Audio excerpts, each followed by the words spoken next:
Hello, everyone, and welcome to the August 20, 2020 regular meeting of the East Baton Rouge Parish School Board. First item will be notice. This notice is in reference to the East Baton Rouge Parish School Board's certification pursuant to Act 302 of the 2020 regular session regarding board member participation by telephone or video conference as it relates to the school board meetings. Please be advised that due to the public health emergency caused by the coronavirus disease 2019, COVID-19, and Act 302, the East Baton Rouge Parish School Board may, for the duration of this emergency, conduct board meetings and committee meetings electronically via telephone and/or video conference. The regular meeting scheduled for August 20, 2020 at 5 p.m. will be streamed live via Microsoft Teams events. A link to watch the meeting can be found on board docs located on the school board's website, ebrschools.org/about. A period for written comment, public comment will be provided before the meeting, as well as before each action is taken by the board on an action item. Individuals wishing to make a public comment about any of the posted action items will need to click on the agenda item in board docs and submit via the highlighted public comment hyperlink on the agenda item details. Upon closing the comments, the board president will read into the record the public comments that have been submitted. So with that, I will now call the meeting to order, and we will go to the invocation by school board member Jill Dyson and the Pledge of Allegiance led by school board member Connie Bernard. Please bow your head. O loving God, give us courage and wisdom as we face the realities which confront us in life around us and around the world today. May those with gifts for human health and hope discover ways which help us to end the threatening infections of the coronavirus and restore our lives to a new day. Give to us, we pray, a profound sense of community, respect for ourselves, respect for authority, and all of those we interact with as we care for each other and value our varied viewpoints. Hold us in your loving arms as we journey forward in opening our communities and schools safely and move into a healthy and prosperous future. Call us towards a deeper faith, believing that you are always with us. Lift our hearts as we face each moment and our challenges as we move through times of differing opinions and the reopening of our schools in East Baton Rouge Parish and across our nation. We pray this in your name.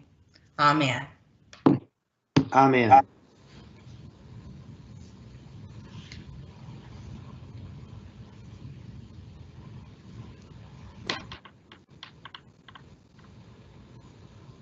Ms. Bernard?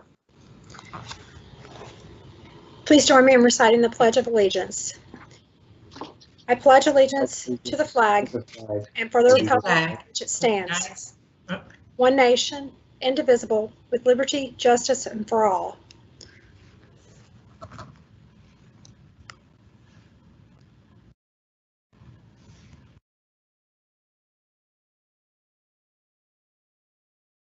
Mr. Goday, you're muted.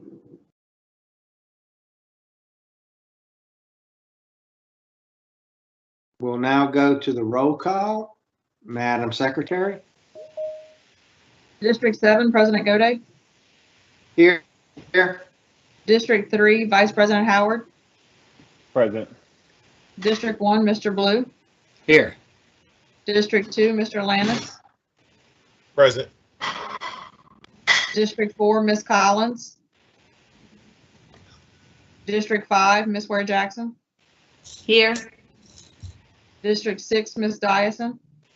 Present. District 8, Ms. Bernard. Present. District 9, Mr. Tatman.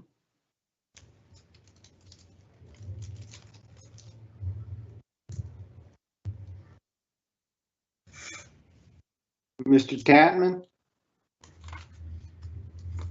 I'm not sure that he's going to be on, Mr. Gode.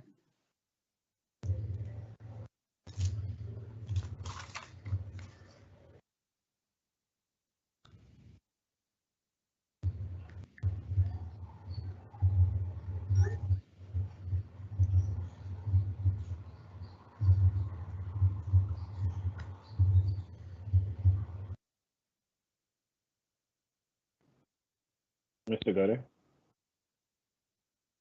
Hello? Your internet. My internet must be going in and out. Can you hear me now? Yes, Yeah. sir, we Okay. can hear you. Thank you. We have a quorum. First is item C1, meeting minutes. Approval of the school board minutes of the July 16th, 2020 regular board meeting, August 6th, 2020 special board, and the August 6th, 2020 committee of the whole meeting as published in the official journal. Do I have a motion? Bernard moves approval. Bernard and then Howard seconded. Are there any comments from the board? Seeing none, I am double checking the internet. I have no comments on the internet. Back to the board. None, Madam Secretary. Please vote.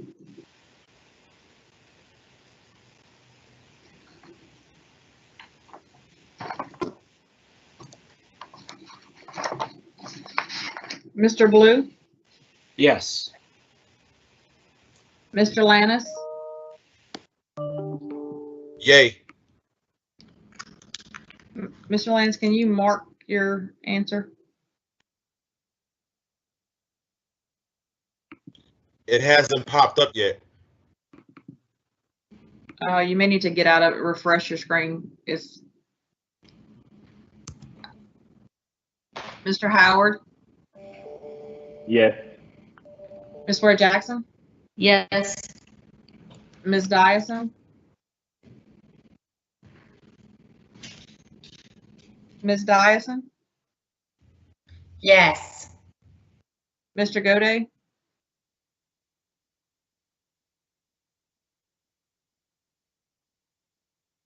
Mr. Gode,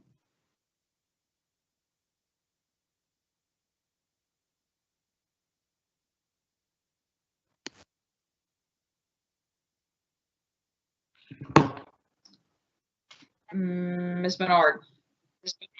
Yes.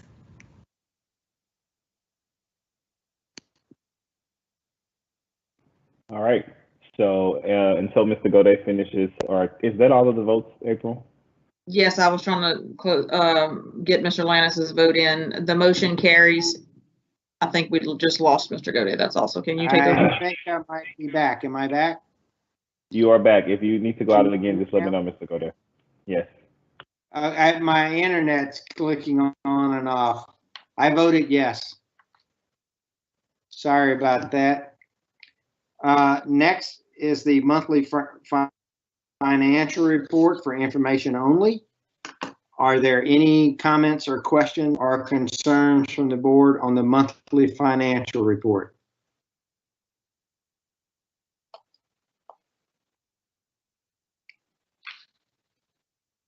Seeing none, we will go to personnel changes. The information has been presented from our personnel department with an update that was recently sent out from our superintendent. Are there any questions or comments related to the personnel changes report?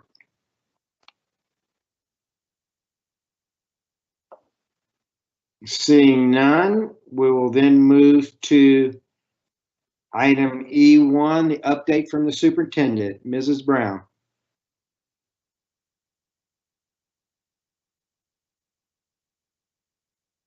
You're muted, Mrs. Brown. I am now unmuted. Yes. Thank you. There's always a little time delay between mute and unmute, so thank you very much.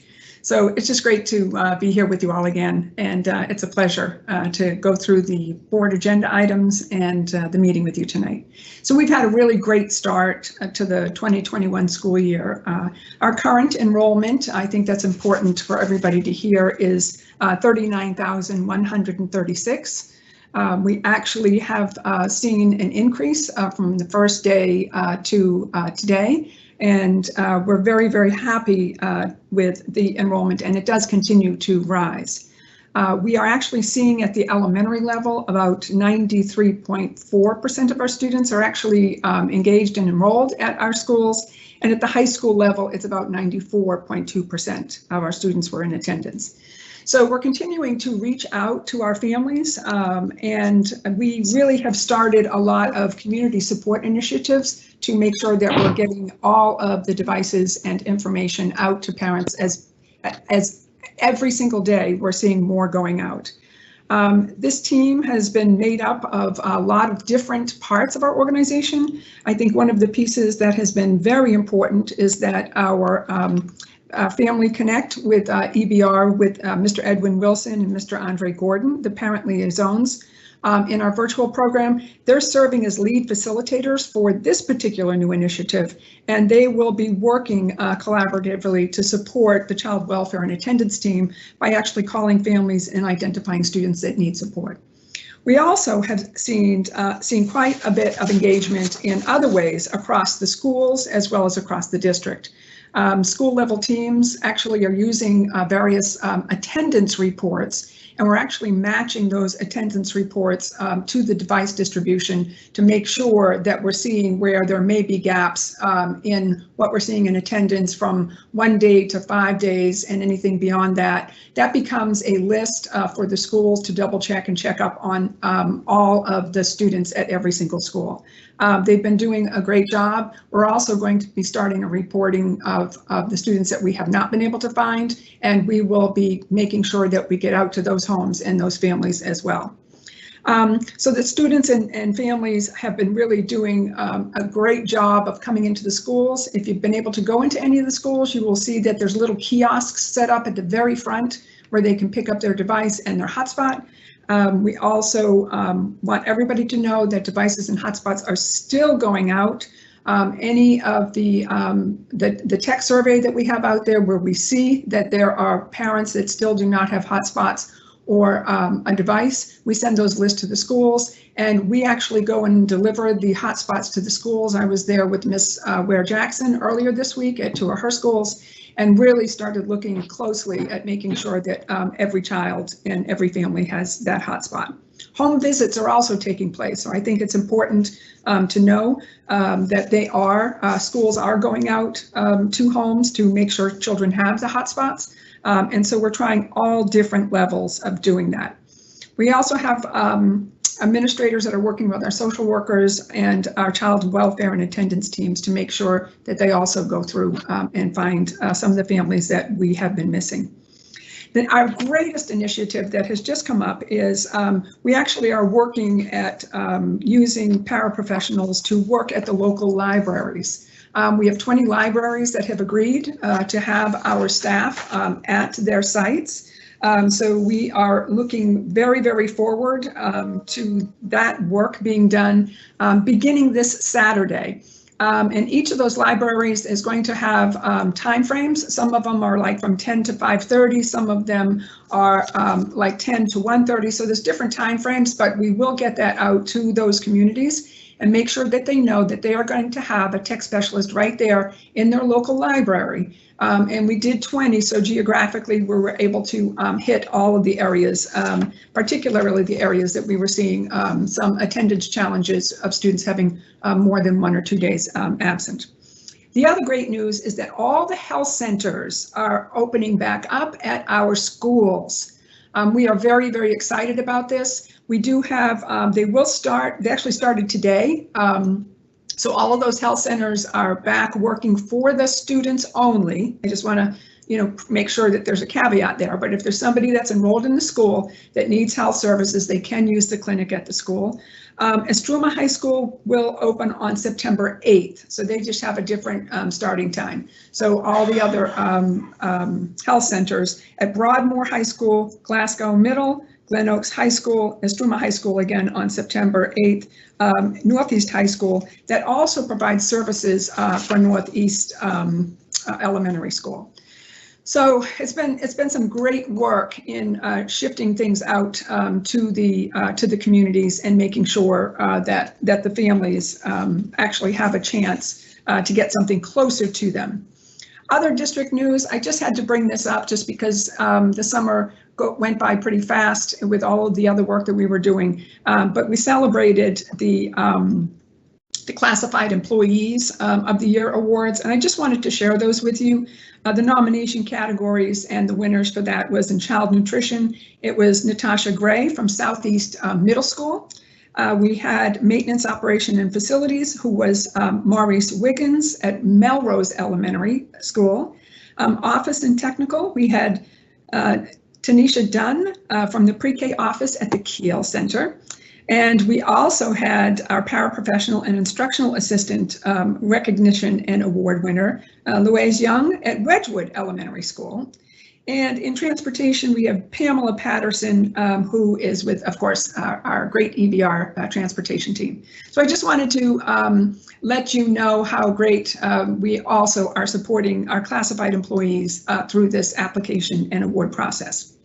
So one other thing that's really important is we are going to celebrate the summer school graduation just a little bit differently this year.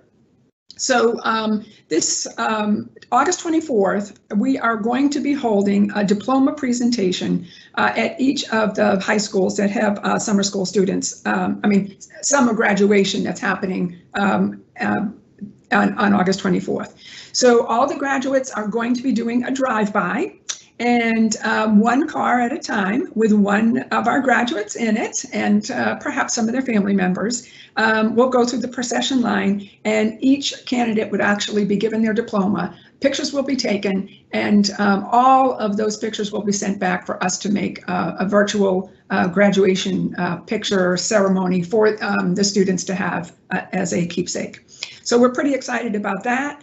And we also just have another brief bit of good news from our finance officers. And they recently, just recently, they received the Government Finance Officers Association Award. It's a very, very prestigious award for the work that they have done. They are judged by an impartial panel, and they have to meet very high standards of the program of the GFOA, as well as the CAFR requirements for the fiscal year. So I just wanted to really take a moment to share and support our team in our finance and budgeting department. Just some great work by them. They also received another award where they also were recognized by the School Business Officials Association, and they got the International Certificate of Excellence in Financial Reporting. So I think there's just some great news out there about how great our department is in managing the community's finances and how well they are doing. So we just really wanted to make sure that you all knew that we are working very, very hard on the one-to-one. The devices are going out to the children. We have had some challenges with finding some of the community members, but we have the mobile hotspots. We also have the community hotspots where we have our schools that do allow parents and families to go and use the hotspots around our schools. Now we have the libraries, and also we have our community service team that's going out and working with our child welfare specialists to actually go out to the schools and find the children. So we're really looking forward to this continued work, and we also really appreciate the great work of the board in approving us to be able to get those hotspots, and some of our partners that have provided a significant number of those hotspots. So thank you.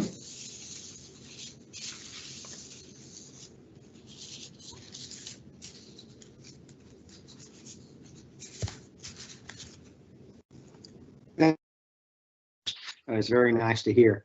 Next is going to be item E2, again for information only. That is the return to school criteria discussion. So I'll turn that back over to you and your team.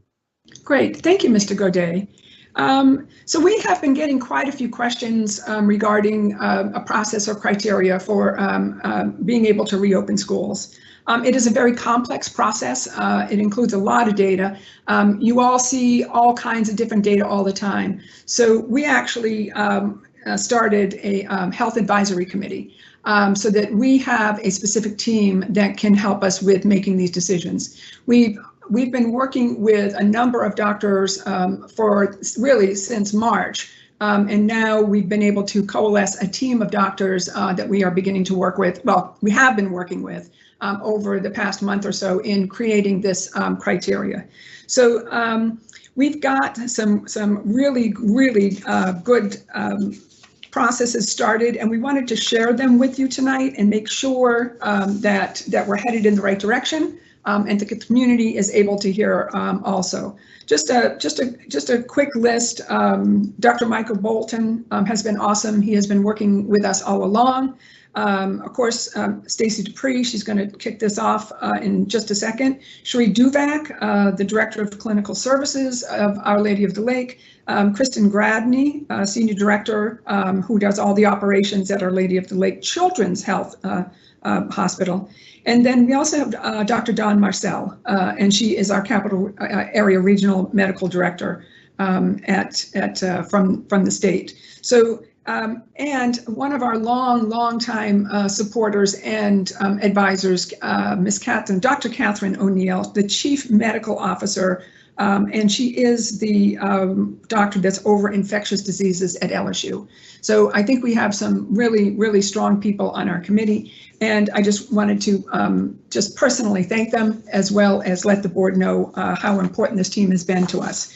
So we have 3 people on the line with us tonight, so you will be able to ask questions of Dr. Bolton, Dr. O'Neill, and also Dr. Marcel if there's any health department questions that you all might have. Dr. O'Neill and Dr. Bolton are the ones that have worked specifically on the criteria, so we've got experts in all areas to help you answer any of your questions. So with that, I'm going to turn it over to Ms. Dupree. So thanks.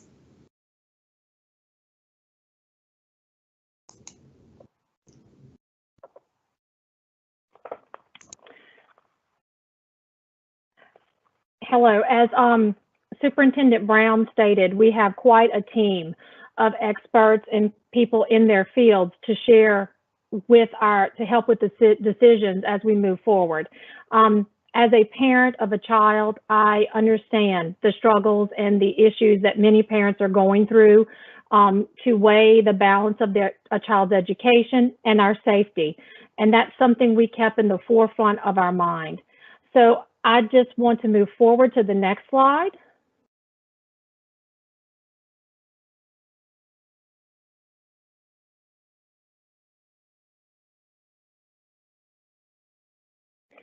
And review the criteria. With our return to school criteria, there are a key indicator that we looked at to see what do we do, how do we move from virtual to hybrid and then to traditional. At the East Baton Rouge Parish, we are so eager to get our students back on campus. And as Superintendent Brown said, we created a health advisory committee, which is a partnership with Our Lady of the Lake Hospital and Louisiana Department of Education. One of the things we looked at in order for this to occur, to move from learning models, the East Baton Rouge Parish school system, East Baton Rouge Parish would have to see a decline in cases over a 10 to 14 day period. And we have 3 major areas that we're looking at. After any successive 10 to 14 day period of stable or declining cases, our superintendent would consult with the Health Advisory Committee to determine the cadence of bringing back other grade bands and to determine when traditional in-person learning is safe. The second area we're looking at is the transition to and future continuation of in-person learning will also be contingent upon a variety of factors, which may include the following: the number of local cases, our local hospital capacity, our availability of PPEs, cleaning supplies, safety materials, and adequate staffing for school and transportation functions. An additional thing that we are looking at is, should cases begin rising, the district will work with the Health Advisory Committee to determine the need for any adjustments back to virtual learning. And of course, we will continue to monitor the public health crisis, adhere to national, state, and local guidance, and make adjustments as appropriate. And our primary focus is to bring back the youngest students first as we're moving forward. Data for transitions will be reviewed frequently, and an update will be provided no later than September 1st. So as we move to the next slide, we only have a few slides. We wanted to be succinct, and so you would have time to ask questions. As you can see, this is a dashboard. It's from brla.gov. It's their dashboard. This is the number of cases that were on file on August 18th, 2020. There were 12,942 cases from March 21st to April 18th in the parish. One of the things we talked about in the slide is 10 to 14 day trends. So we pulled the data just to give you an example of what the 14-day trends look like. For example, July 2nd to 15th, there were 22,256 cases. On July 16th through the 29th, there were 2,739 cases. When you go to July 30th to August 12th, there were 2,132 cases. And of course, you may ask, why haven't we included the cases from the recent days? The reason being, as new data and information comes in, the numbers go up and down. So when I looked at this data 3 weeks ago, 2 weeks ago, each set of numbers has changed as we move forward. So what that tells us is that this is not the only indicator that we need to look at when we make our decisions. It is a key indicator, but of course there are other things. So as we move on to the next slide,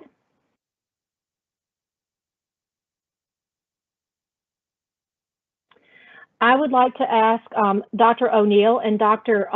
Bolton to address these slides because they are experts in this area. So I'm going to mute my mic. Hey, Stacy, thanks so much for having us both be able to be here with you all tonight.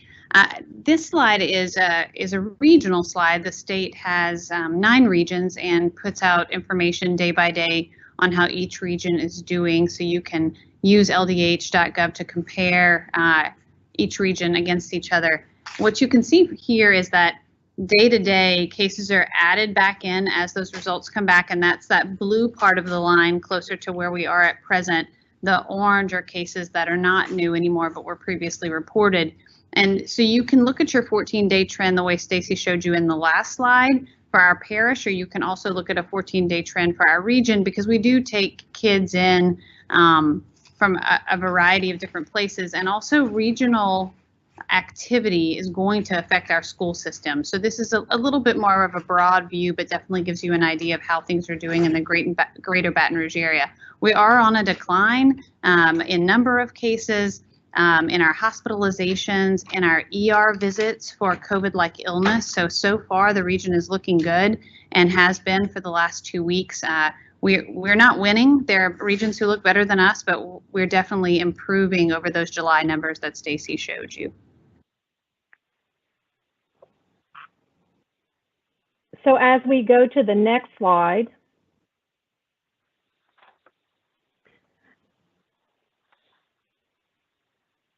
this is a slide of percent positive and test volume. Dr. Bolton, are you available to address this slide?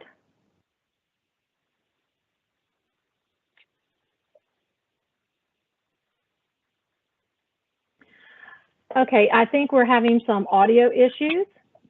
Hello, Stacy. Yes. Can you hear me? This is Dr. Yes. Marcel. Yes, ma'am. Dr. Marcel, could you help with this this slide, because this is from the Louisiana Department of Health? Correct. Yes, that's why I unmuted myself. I would like to do that, but I wanted to respectfully be sure that Dr. Bolton could not get in first. Yes, ma'am. I appreciate Can I it. proceed?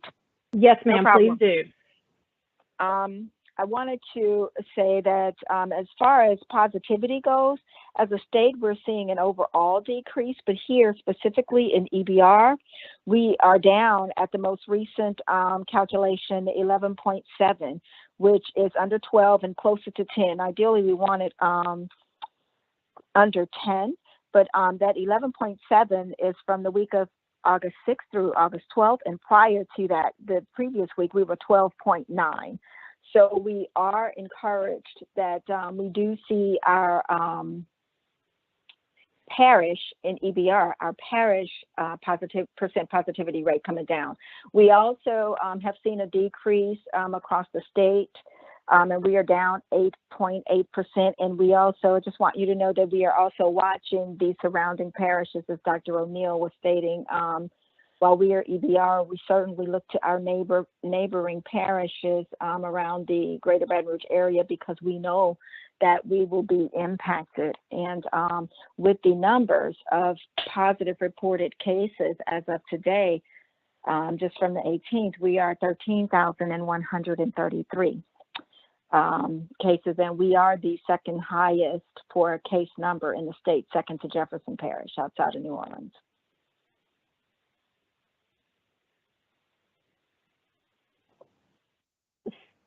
So this is the data that we have. It's only 4 slides. I don't know if you saw Dr. O'Neill had to step away. She has, like all our doctors, are very busy. Thank you, Dr. Marcel. I'm so glad you're on the line so that you can help us with questions. But this is, as I said, this is for discussion. We want to be transparent where we are and how we're moving forward. So at this point, this concludes our presentation, and we are open for any questions that you have.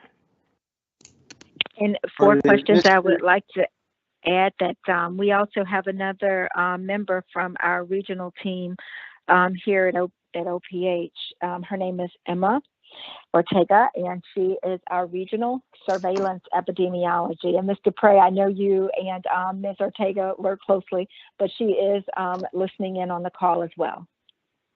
I'm very glad to hear that. She has been a great help to the district and to myself. Yes, thank you for this been done. Mr. Howard has requested to speak. Thank you, Mr. Godet. Thank you guys for your presentation. I have just a couple, well, not even a couple questions, but one question really. I know we talked about that we are looking at this as like trend data to see where we go and how we decide how we transition into our different types and models of schooling. And you mentioned in the presentation that there is a 10 to 14-day decline in days of cases before we can start to like reconsider. Is there an amount of decline that we're looking to see, like a volume of decline, or is there just like if it declines by a case or by a 1%, like what is the actual indicator of declining days? Because I mean, I've seen people talk about the declining day data, and then they kind of rush back into like transitioning, and then they have to start back over because of case overload. So I just was wondering, like, how are we looking to measure that? Thank you. So That's an excellent question. Oh, go ahead.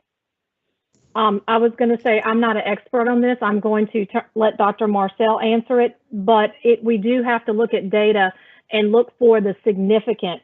Is the data significant? Is the number of cases that have gone down, is that a significant decline in relationship to where we are? But Dr. Marcel, you're the expert on this, and thank you so much. That is kind of you. I wouldn't say I am an expert, but thank you. And actually, I would lead in with what you were saying is that this is a key indicator, and the number of cases is a key indicator, but it in and of itself is not the only indicator. And Mr. Howard, that was an excellent question. First of all, we just want to see a downward trend. Sometimes even in a downward trend, there may be a day or two where there's a spike in a case, but if we can trace it to a specific event, but we still see an overall decline, that is still acceptable in that 10 to 14 day window. And we choose 14 days because that is the window of time that we expect the most infectivity of spread of people who do have it. And so as you continue to go down after a 2-week period, we don't expect it to suddenly increase. In addition to looking at cases going down, when we determine what is safe and when and how we can enter, we are definitely looking at our hospital infrastructure. You know, what is our ICU and just general bed capacity and availability in addition to vents? You know, depending upon where our numbers go, if we can anticipate that we will not decline, and in fact, there could be an increase, we really have to monitor as well in a 2-week period out, how many people do we think might be sick? And if they get sick, how many might require hospitalization? And are we, as a region, as a parish, able, I mean, in East Baton Rouge, we are a regional medical center with the Lake and with Ochsner and with Baton Rouge General. And what is our collective capacity to accommodate that need from a medical standpoint? So that too, in addition to numbers. The research that is currently available demonstrates that the use of masks and social distancing really do, and really the masks really do have an impact on the decrease in spread of this. And so while we have a mask mandate both at the parish level from the mayor's office as well as the state level, we are encouraged that with a decreased number, a sustainable hospital infrastructure, we can and will see numbers come down. Two things, and then I'll close on this one. One is with the masks or the state mandate that is actually based on CDC data with tracking 100 new cases in a parish per 100,000 residents over a 2-week, over a 14-day period. And so we were around 400. An incidence of 400. So we were well above that 100 marker, but we at the time this mandate was made, but we have been slowly seeing an increase, and that is encouraging. The one thing we do have to do is get through Labor Day. We have seen a measurable spike following Memorial Day, and then we were also quite busy and increased in cases after the 4th of July. And so we have one more big summer holiday to see what happens, and that is Labor Day. Thank you for that information. I just wanted to ask that question just to get clarity for myself, and also because I know this has become like a political fight about when what we're doing as it relates to schools. So I just wanted to understand that the people can understand like what is like the true metrics to understand like when we're actually transitioning and like all of the things that we're thinking about. And there have been other people who reached out to try to understand what are the best metrics to measure actually going back to an in-person setting. So I thank you guys for the work of like actually putting together like science and actual medical professionals to make these decisions and not like leaving it up to just, you know, people to make impulsive decisions based off what we should do. So I appreciate the work and continue to work through this. Thank you. Thank you. Thank you. Thank you, Mr. Howard. I'm next in the list. The one question I have, and you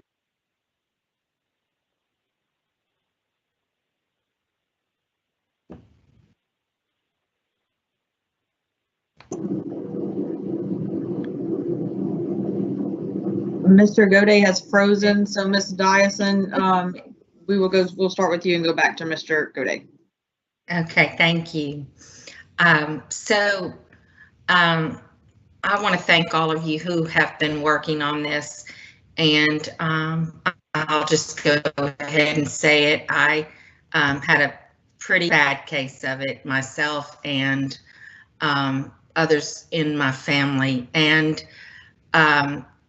And so I thank you very much for your work on this. I know just how serious this can be, and yet I know that I am also feeling that we need to safely open as soon as we can. So I have a question, and I know that Ms. Dupre touched on it, but I wasn't quite clear. And she said that she stopped and we didn't have the most recent 10 days with it the 20th today. So like from the 10th or 9th through say 9th through 19th. And I wondered, so we're doing these in 10-day increments, and I know we're on a decline. So do we have a number of days that we're staying low right now? Like, are we on a 10-day potential count? And how will that fall out as far as if we don't have a spike, and the thought of after Labor Day? I think, and I don't know who wants to tackle that. This is Dr. Marcel, and I think as far as how do we attack it after Labor Day, we truly have to follow the data. I mean, while we will have a plan, and similar to the response to Mr. Howard's question, you know, it's multifactorial, and we will take different factors into account, but we really can't know what we will do until we see what we have before us. The information from Ms. Dupre's presentation was from the mayor's office, she stated, and I track it daily from LDH. And right now we are not consistently decreasing. We're not on 10 days. I'm happy for 2 days, ma'am. If I see a 2-day decline, I am excited for us, because that doesn't get us to 10 to 14 days where we can look at it, but it is still hopeful. Right now we are holding steady, but we are not at a decrease. But today is only the 20th. Labor Day is in September, so we still have a window of opportunity to see a quantifiable objective decrease in numbers. But right now, we're not there.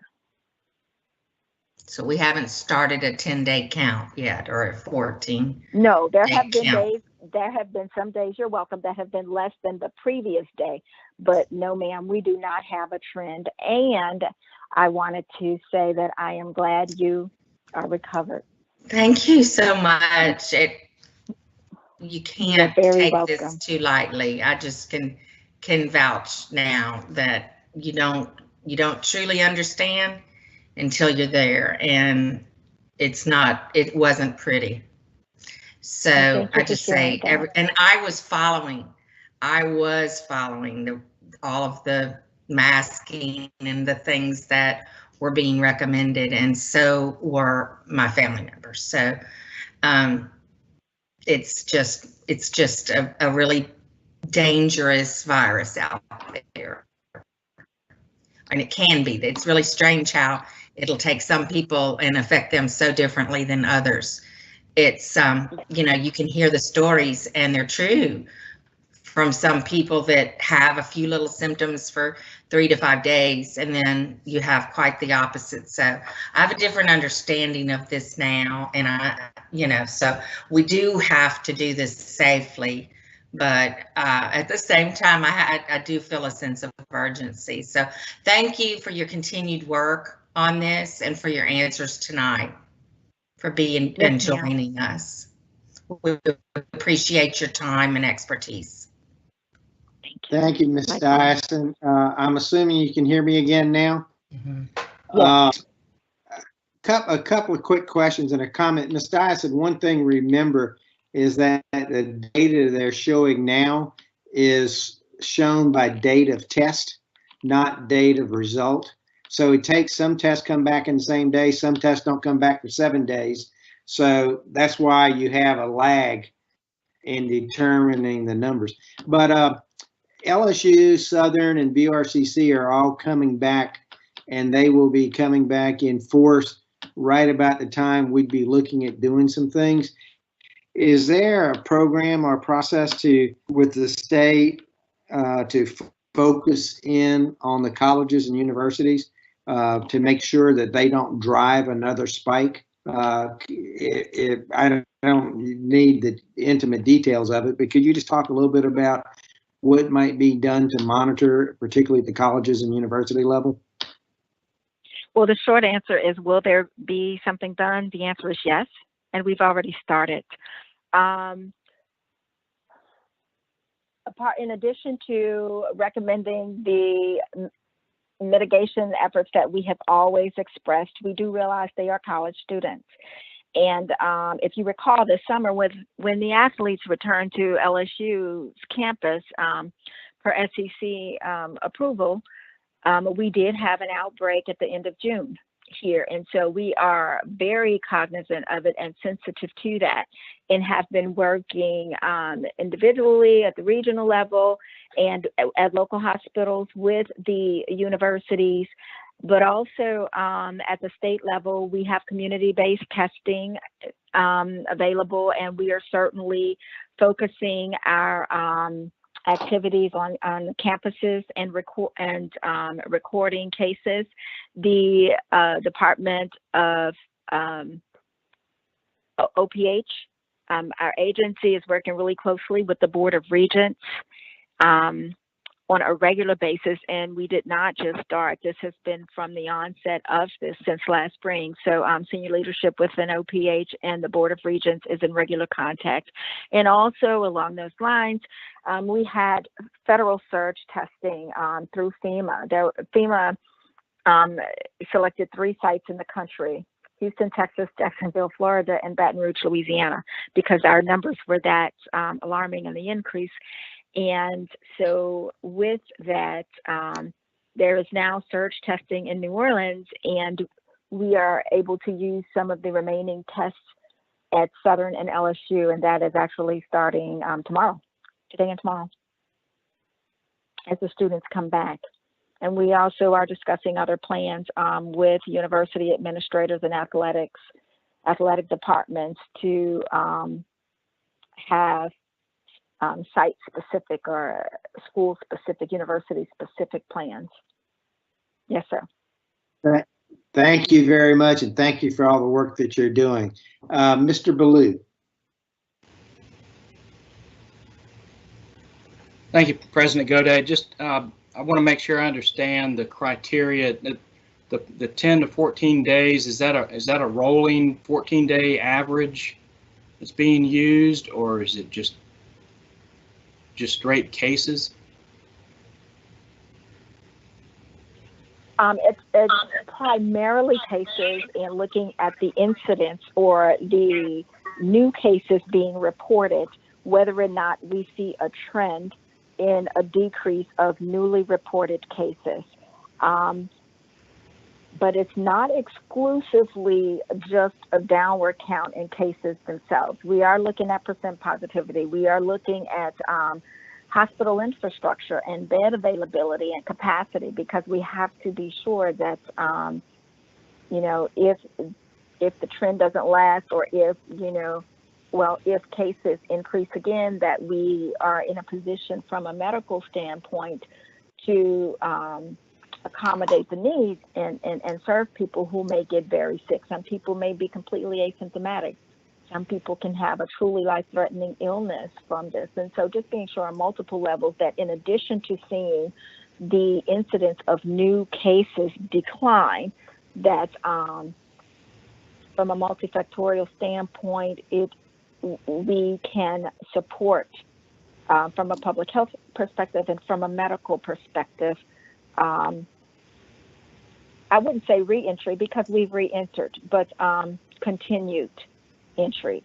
I would say, though, with that, even if we see a decrease in the numbers and we see more activity out in public, that is not to say now that our numbers are down, we can go out and we don't need masks anymore, or we don't need to socially distance anymore, because we do believe, and research supports, that the use of masks does decrease the spread. And so from a public health standpoint, we do believe that going out and increasing our activity out of the home, even with a decreased incidence, will still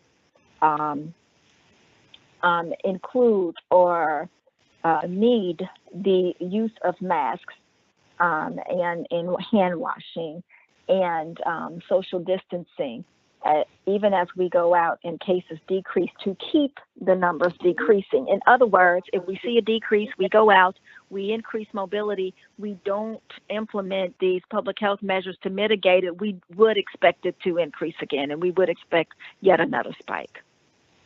You know, I think it would be helpful for families in our school system if we had a clear measure that they could follow along and be confident that you know, once we reach this point, our schools will be able to open.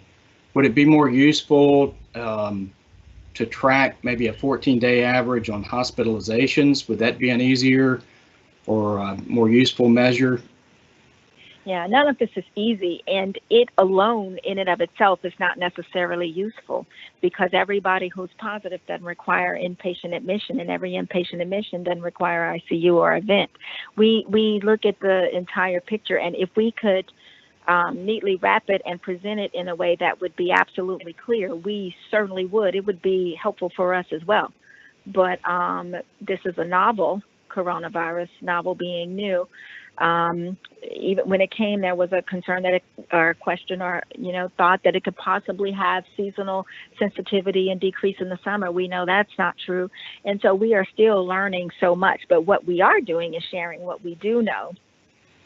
And some of this is based on the virus. But then when we go back to just standard public health measures, such as the social distancing and hand washing, we are continuing to do those as there is still medical research in medications for this and vaccine research as well.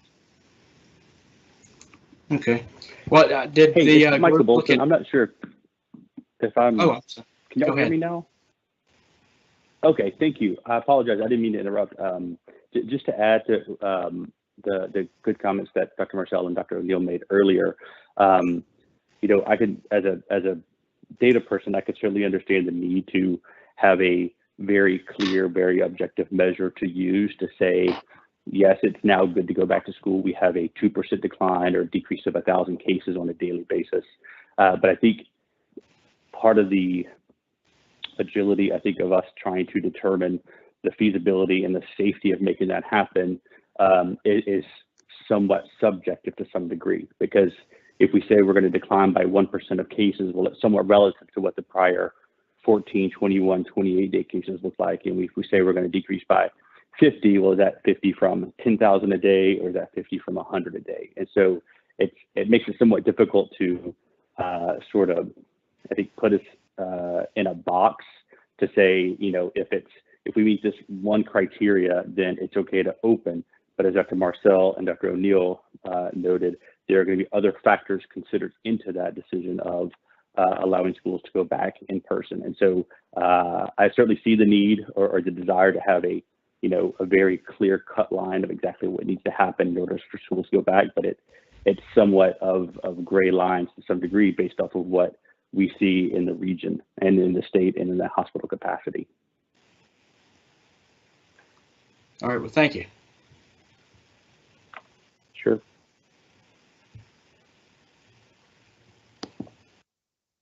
That was Dr. Bolton, just in case y'all didn't know. Thank you, Dr. Bolton. Thank you. Mr. Lannis is next up.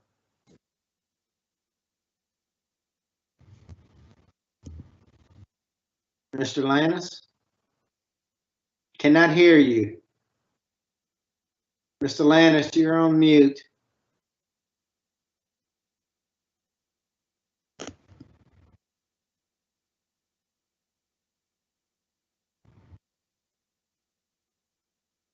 Can you hear me now? Yes. Okay, sorry, I had some technical difficulties. Apologies.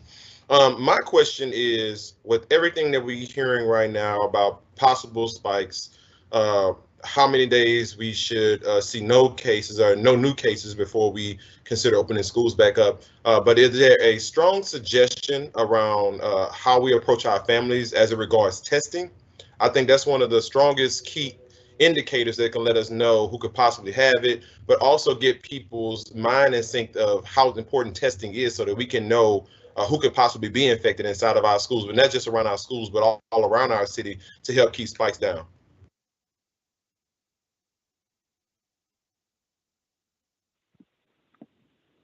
Next question this is Mike Bolton. The medical professionals, by the way. Yeah, no, thank you. Thank you for your question. And just to clarify, your interest is in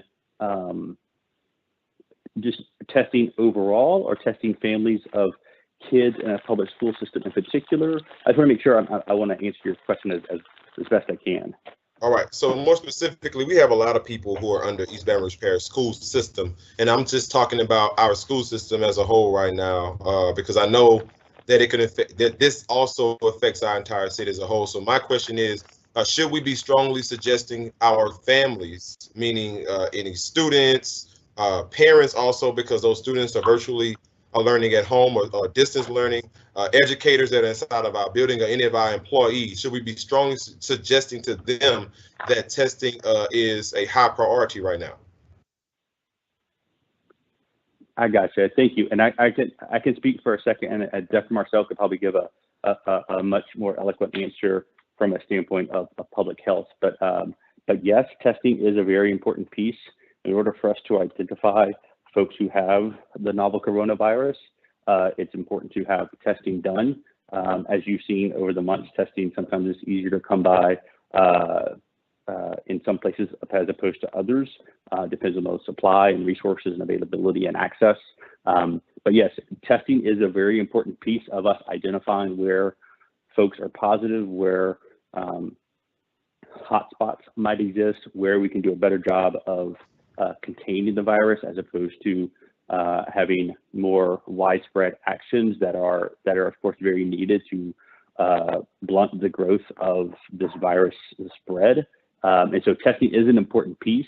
And I don't know that we would necessarily make it a proactive piece to test asymptomatic folks, but certainly those who have symptoms that are somewhat consistent with COVID-19, those who may have been exposed to someone with bona fide COVID-19, and you can make the argument even for those latter folks that they would be considered infectious or infected if they live with someone who has COVID-19. So to shortly answer your question, yes, testing is an important piece. It's just a matter of how to operationalize that on a more broad basis. Has there been any consideration around it, about how we can make it more broad as we have more talks around reopening schools? I have not been involved in discussions of doing more widespread testing. I know the mayor, I believe, I'm sure Dr. Marcel has been in a number of discussions with Department of Health as far as that's concerned. We at the Lake have been doing testing from a clinical standpoint, not necessarily from a school-based perspective. But I don't know if Dr. Marcel can speak to that maybe more specifically. I mean, the short answer is testing are important. And what you were asking about testing your families, the answer is yes. We believe that the more we know, when we can identify where it is, we can isolate and quarantine when necessary, to other measures of mitigating spread. Specifically, as far as testing in schools, we have not independently made decisions towards that with LDOE as of yet. And I think that will be something that this committee will be addressing as we get closer to school, and looking at the school-based health centers on site and what that would look like. What I would say too regarding testing is that testing, when you start to think of on-site testing, and we look at the different types of testing available, that it is important to be clear on what type of test we're talking about as well when we say testing on site and begin to speak to testing in schools. Is that what you were asking, sir? Yes, ma'am. About testing in schools? Yes. And so I think another piece of that would be what type of test would be available on site in a school setting, and what would its usefulness be? For example, diagnostically, using antibody testing would really not be highly recommended for that purpose, but you know, there may be another context that you could use that test to decide. And so it's not just having a test. Dr. Bolton, would any of the observations at LKA right now, would that be applicable to this? Do you think? Yeah, Dr. Marcel, that's a great point. And, you know, first to your point of deciding what type of test to use, to the gentleman's question is true, right? Like antibody testing is really of no value at this point from a school setting standpoint. It's really to, as you said, identify those who might be infected actively with COVID-19, who could then spread the virus to their peers or their classmates or fellow teachers. We have partnered with Louisiana Key Academy in town, and under with the support of LDH and Pennington Biomedical Research Center, we are, to the gentleman's point, actively testing kids and teachers at that school on a twice-a-week basis using saliva, which has come out in the news recently. And we've been doing this since the beginning of July. It's both Cherie Dubik and Kristen Gradney, who are on the call, have been very vital aspects of making that happen. And we're sort of looking at this as a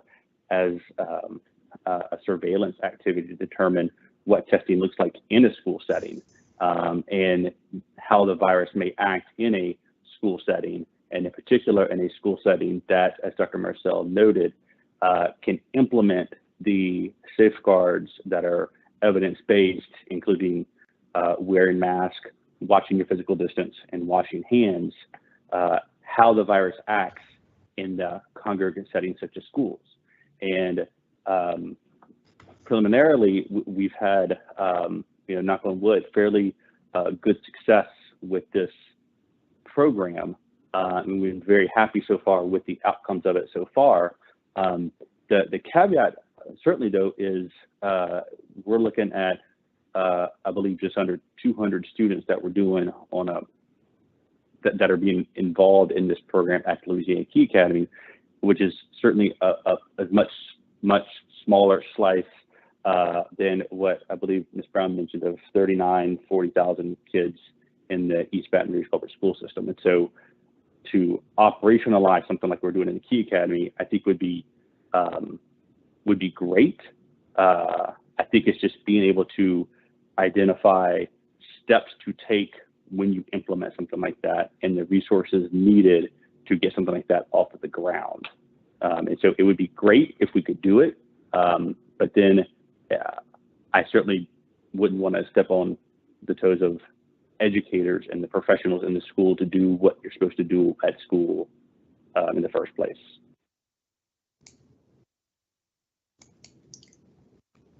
I'm not sure if that answers or helps at all, but I'm happy to do follow-up questions or, yeah, thank you. Oh, thank you. I'll ask the question because I just think that now's the time that we start facilitating more conversations around testing as regards people coming back inside of the buildings. But thank everybody. Thank you for the hard work, the diligent research that has gone into this. I appreciate everything that you do, and I'm sure the rest of our board members does as well. Thank you. Thank you, sir. Yes, sir. Thank you. Thank you, Ms. Dye. Two more quick things. We are hearing things about that the state is recounting re-positives, like if a person tested positive and then they test again and it's still positive. Have we gotten, have y'all resolved that if it was an issue at one point? Has that been resolved so we're getting an accurate, I'm not sure that new test? exactly. True new I'm not sure positives?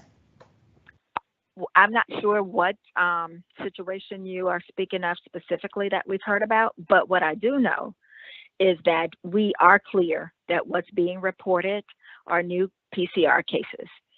So if someone had a retest and was positive again, it would not be counted. Correct. Okay. Correct. And oh, go ahead. And then the other thing I was going to ask is, so in this conversation tonight, I've heard about the percentage of positives on, and I'm thinking, so there was this real community outreach where, you know, the lines at the testing sites for free testings were, you know, just very lengthy, and so many tests were being done. And I don't see those long lines anymore. So I'm thinking if we're not testing as many, then the percentage would grow because it would be less of the whole or more of the whole being tested. So can you speak to that, please? I'm sorry, can you please repeat that first? I'm trying to figure out how to be clear. So if we are working on, and one of our criteria measures is watching the percentage of those testing positive to the percent or to the number being tested. As our testing sites look and appear less crowded, less numbers of cars in line, and so if we're testing less, is that going to inflate our percentage of positives?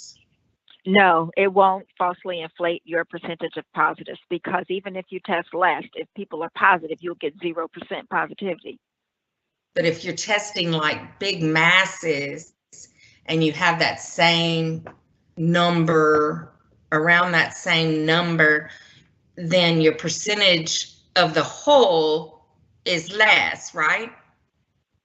Yes, but yes, if you have a larger number, then that percentage of the whole will be less. But still, it's not, the reverse is not necessarily automatic. It's not conversely true, because still, even if you test fewer, if people don't have it, you would still get 0%. I understand now what you're asking or why you're asking it, but no, just because if you have more, that percentage would be smaller. No, that does not, the converse does not inherently apply. But I get your question, and it is a good thought and a good way of looking at it. But at the end of the day, if it weren't prevalent and if people didn't have it, regardless of how many or how few tests you perform, you would get negative, and you wouldn't get positive. But I do understand your question. And we did notice at one point early in August, there was a decrease in our testing overall, but also we would like to think that you saw fewer lines because we got more efficient as well, and we were able to expand sites for testing. So is the total testing number, though, going down? We are still increasing. It has gone up and down, but in EBR, like in the month of July, just at our surge sites alone, we did 20 to 25,000 tests just there. And we had a state goal set in May to do at least 200,000 tests a month. And so we did meet that goal in May. In June, we almost doubled it at 385,000. And July was even more. So collectively, even though we're seeing like some decreases at different sites, we still are doing a fair amount of testing. And Louisiana is actually one of the has one of the highest testing rates of any of the states or U.S. territories. I can't give you the exact number, but if you're interested, I will. But no, we Thank you test. very much. Okay, thanks. Mm-hmm.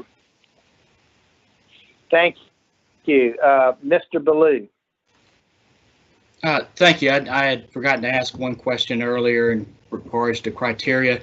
Does the CDC provide any guidance in terms of criteria for opening schools?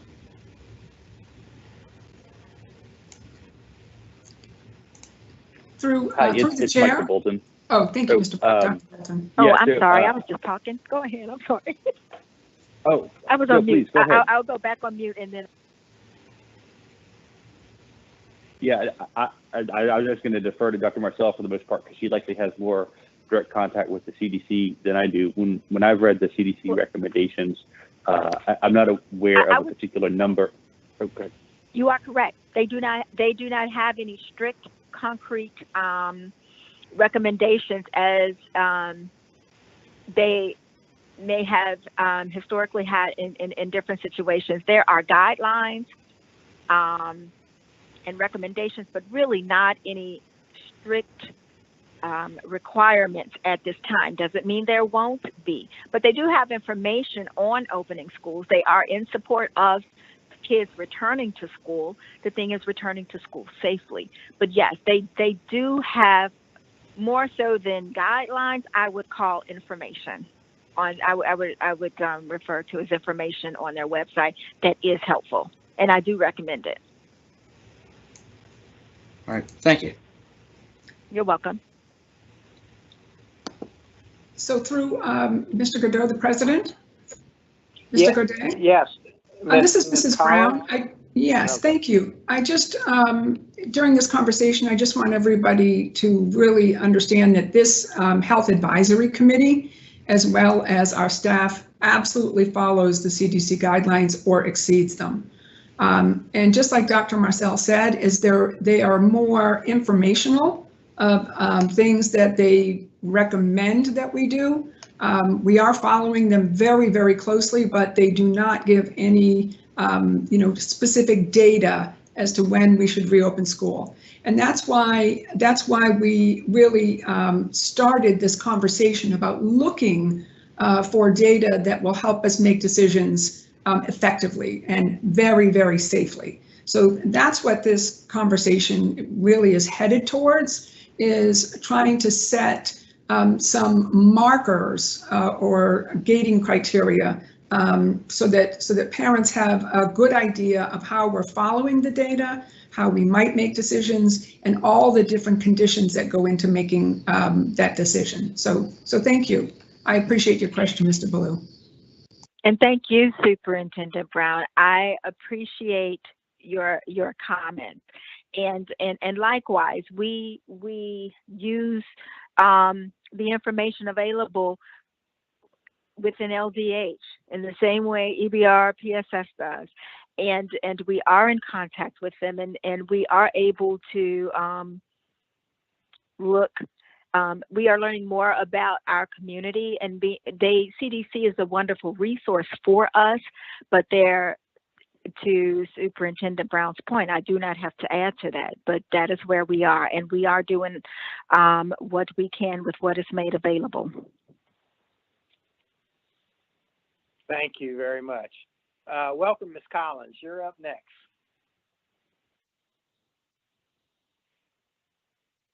Ms. Collins? Cannot hear you. There we go. Okay. Just real quick, can we lift up again the lag time and its impact on the data in terms of, okay, the data reflects the data test was taken versus, okay, the data is being reported today. That's not necessarily what's happening today. and how that would impact, you know, us looking at the 14 days.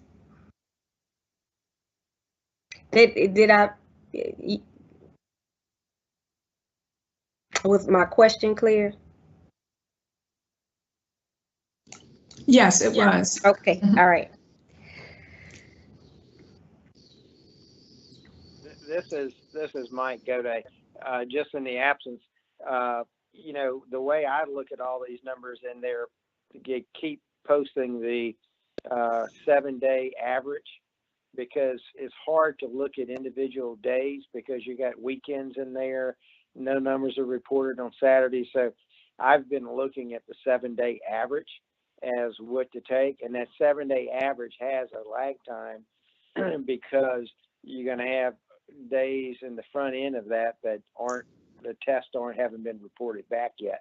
So you basically are looking at a 7-day average with about a 7-day lag time built into it. So you're looking at what happened last week and a 7-day average of that. So I think that's about the best you're going to get, because if you try to do anything else within that, you're not going to have complete data, or you're going to have so much bouncing around in there just from variations of weekends. And you can see Monday and Tuesday tend to be high, then they fall off Wednesday, Thursday, Friday. It seems like every week follows that pattern. So now I'll be quiet and let the people who really know something about it say something here.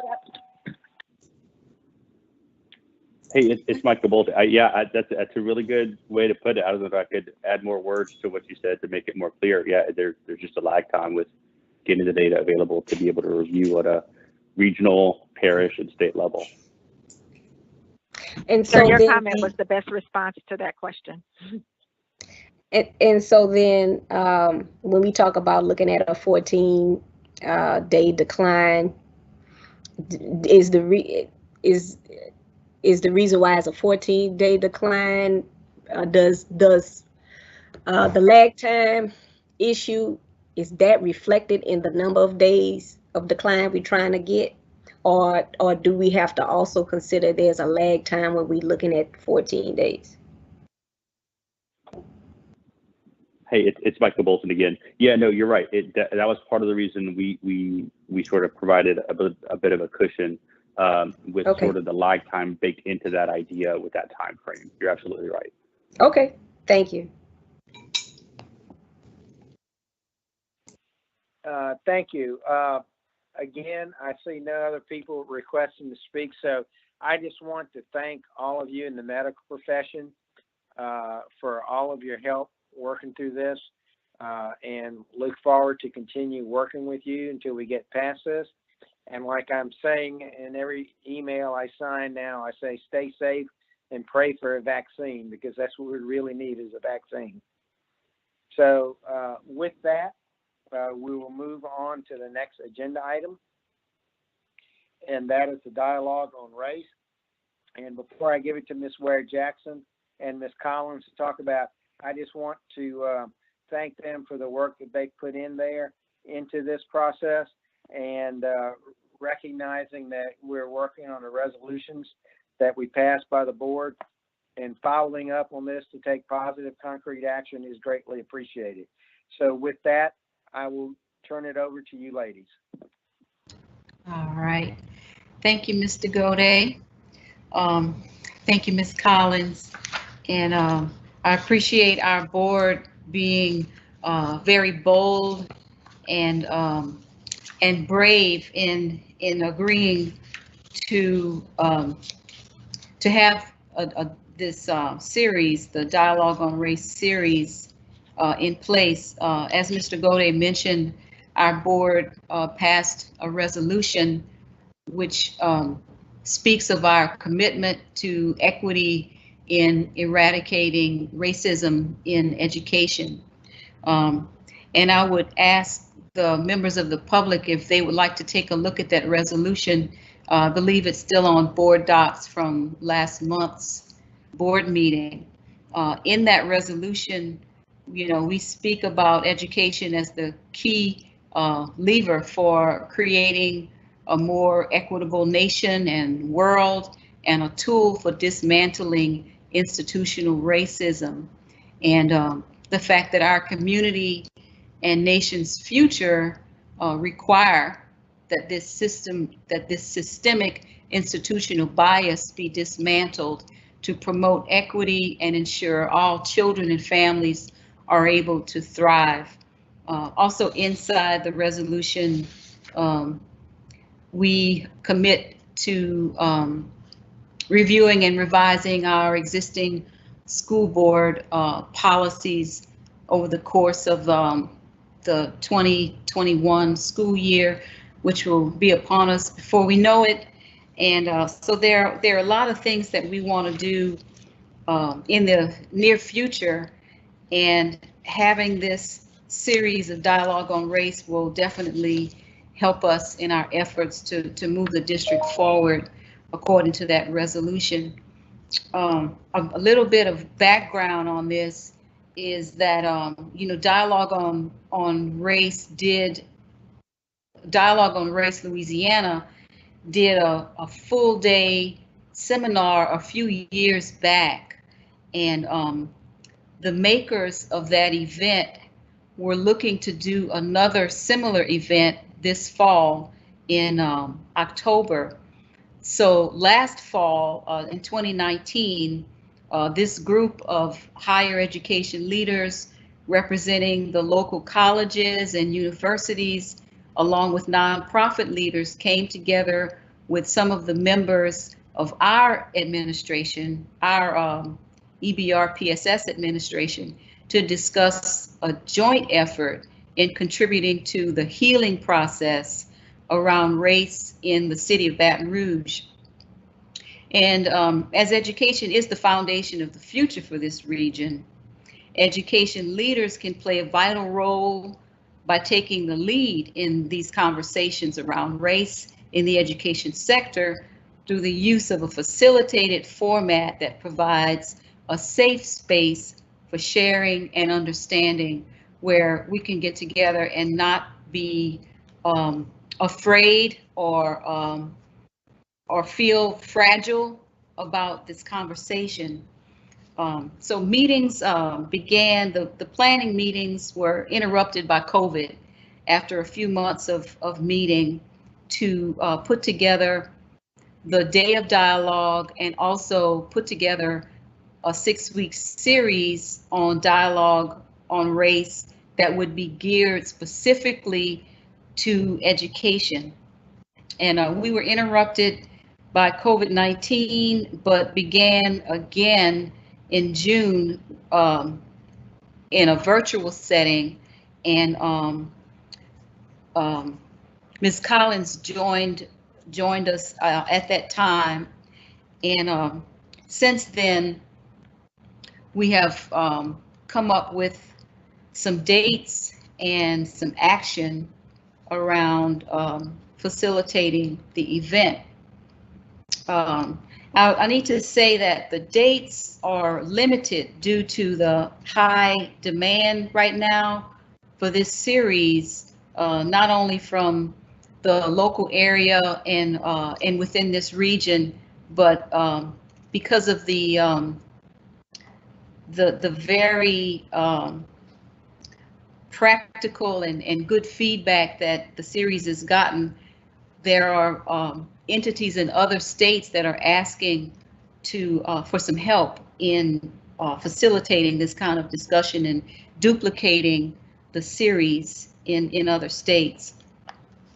So the results of the planning, we came up with a 3-phased approach with events beginning in September as follows. A general overview presentation of dialogue on race to the school board and our education peer groups would be in a virtual workshop presentation for information only on Thursday, September 10th at 5 o'clock. And the second phase would be the 6-week series of dialogue on race specific to education. Is open to school board members, administrators, and our education peers from LSU, Southern, BRCC, and the charter boards, local charter school boards, would be part of the series. There would be 3 groups in a virtual setting consisting of no more than 15 total participants, and each group would consist of no more than 3 EBR school board members, and the remaining seats would be occupied by our education peers. The 3 sessions may be offered simultaneously or at different times of the day, beginning on Wednesday, September 23rd, and each Wednesday thereafter for 6 weeks through October 28th. The series is available for additional groups and administrative staff and teachers as well. Those series would be offered a little later, and most likely, well, some of them could run simultaneously, but the priority was for the boards of higher ed, K-12, and charter school boards. So each session would cover a major activity around race in the country, how race was constructed, who are its beneficiaries, how it operates, the movement to end it, the controversial affirmative action toward improvements, and why talking about race matters. Now, for more details about the how each session is constructed, I would recommend that you go to dialogueonracelouisiana.org/original series to get more details about each of the 6 weeks sessions. And then the third component is a one-day event called the Day of Dialogue on Race and Education that will occur on Friday, November 6th for educators and other interested parties to attend, and there would be a report back to the education leaders as part of the plan. And I think this is very important in that we will be able to have the voices of people all over the district and other, people that are really,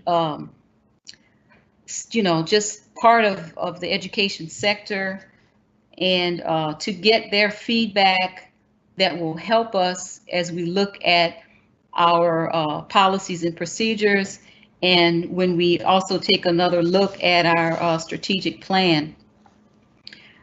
And about the press, with regard to the press, as discussed in the planning sessions, we'll have a media release regarding the Day of Dialogue on November 6th, and Maxine Crump with Dialogue on Race would prepare a message and guidelines for any persons in the media who may want to inquire about the DOR series itself. The cost of the presentation is $1,000, and it may be split between all of the groups if needed, and the cost of each participant is $50. And I'm wondering, with COVID-19 limiting our travel, perhaps we could use some of this professional development budget may cover some of these costs. And what I've done so far, as far as that that group that was working, everybody had different assignments. My assignment was to engage the board and to reach out to our charter schools, the EBR group of charter schools, and I have done that. I've reached out to BASIS, CSAL, Emerge, IDEA, Inspire, J.K. Haynes, Mentorship, and even South Baton Rouge Charter. I've heard back from a couple of them already, with very excited and just eager to get this information to the rest of their board. And I've also been in touch with my Bessie board member, Preston Castile, who was able to send some of the information to the Baton Rouge area charter schools last Friday. The Louisiana Public Charter School Association. So the word is getting out to not only our charters, but the other charters in town. And so far, the response has been very positive. And what we'll need to do is get our commitments from our board members to see, what time of day would be preferable, because there will be like 3 different groups, and we'll need to split us up, divide us all so that we can participate at the time that is best for the particular board members. So, Ms. Collins, is there anything that you want to add? You've had some experience with dialogue, haven't you? Yes.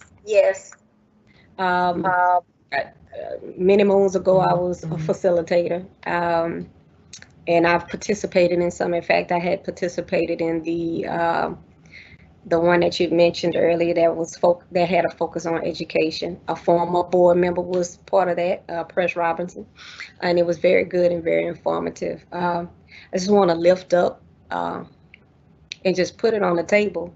Right now, racial tension is high across the nation. And if we can't even just have a dialogue to talk about it, then I don't see how we get past this moment. This is just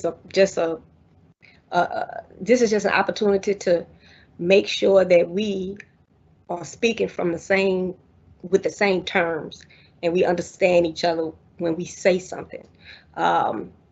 Different people have different definitions for racism, prejudice, systemic racism. And so it's important that as colleagues, as community members, the broader community, the leaders in the broader community, is important that we are at least speaking the same language when dealing with this sensitive issue, because sometimes we getting offended when there's nothing to be offended about. Or maybe, and so I hope that people are encouraged. I hope the broader public understands that when we say we're participating in dialogue on race, that it is genuinely about a dialogue. It's not it's genuinely about a dialogue.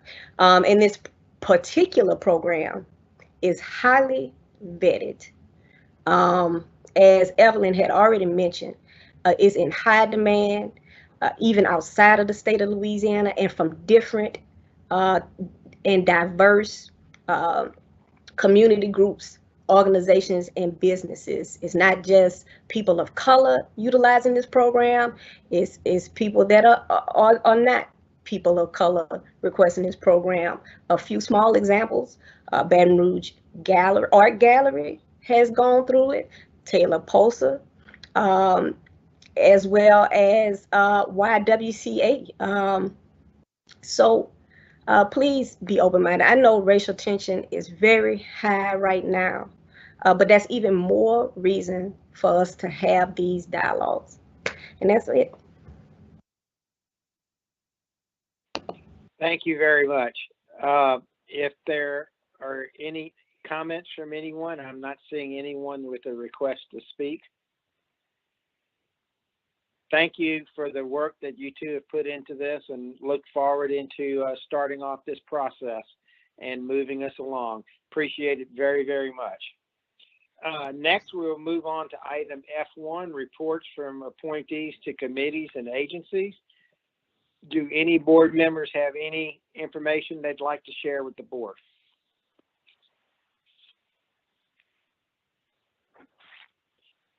Seeing none, now we will move to the consent agenda. Mr. Ballou, would you please read the consent agenda?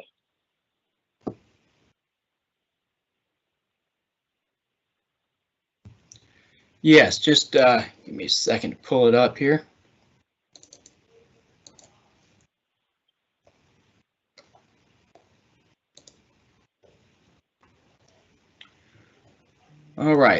The following items to be approved as part of the consent agenda. Item number 2, consideration of a request for the approval of the Cox Charities Innovation and Education Grant in the amount of $12,688 to provide direct service classroom projects. Item number 3, consideration of a request for the approval of the following budgets.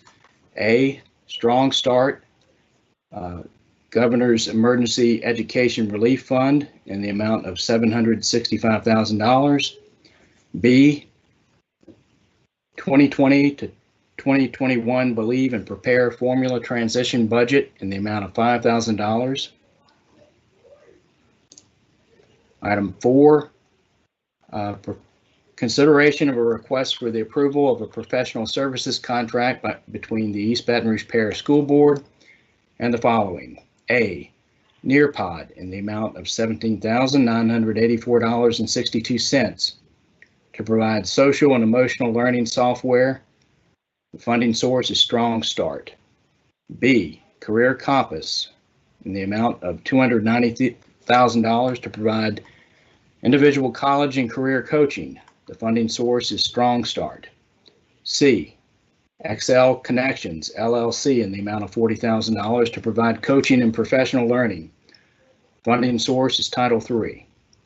D, Board of Supervisors of Louisiana State University and Agricultural and Mechanical College on behalf of its Louisiana State University Health Science Center in the amount of $50,000 to provide specialized supports for educators to meet the unique needs of students with disabilities. Funding source is IDEA.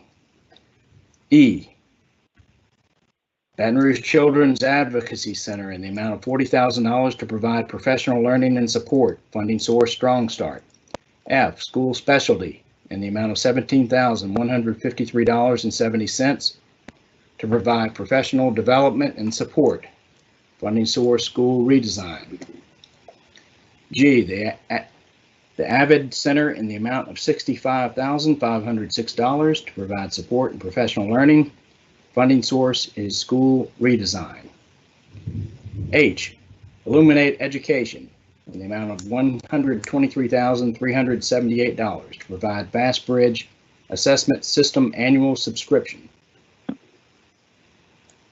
I, Illuminate Education Incorporated in the amount of $20,000 to provide the Horizon ACT College Readiness Package. J, City Year Incorporated in the amount of $180,000 to provide youth development and education support services. K, Infrastructure in the amount of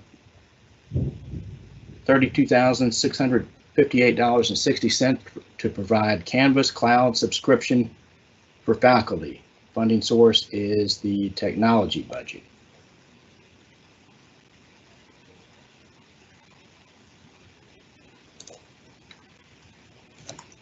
Item number 5, consideration of a request for the approval of a memorandum of understanding between the East Baton Rouge Parish School Board and the following. A, University of Louisiana at Monroe to provide dual enrollment courses for the 2020-2021 school year.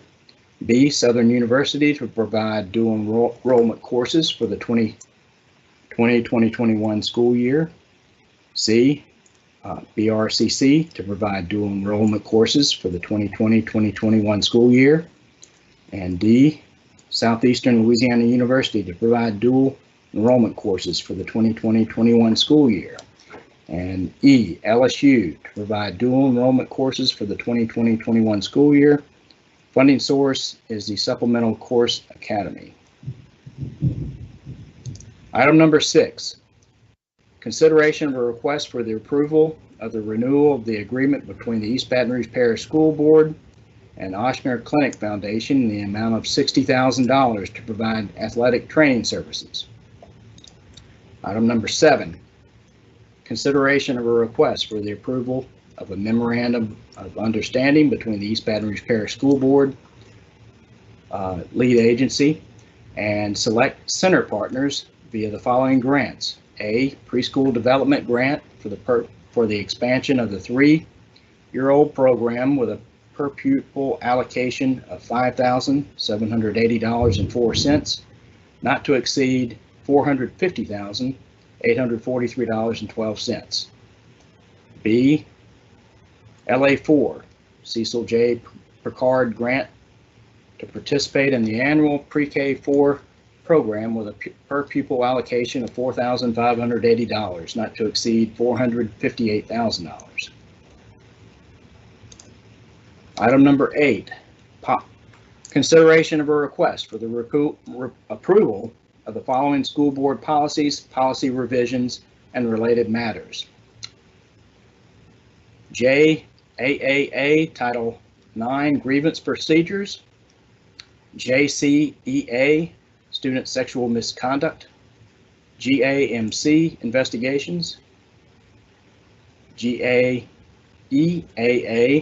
Sexual Harassment, GAAA Equal Opportunity Employment, and GAE Complaints and Grievances.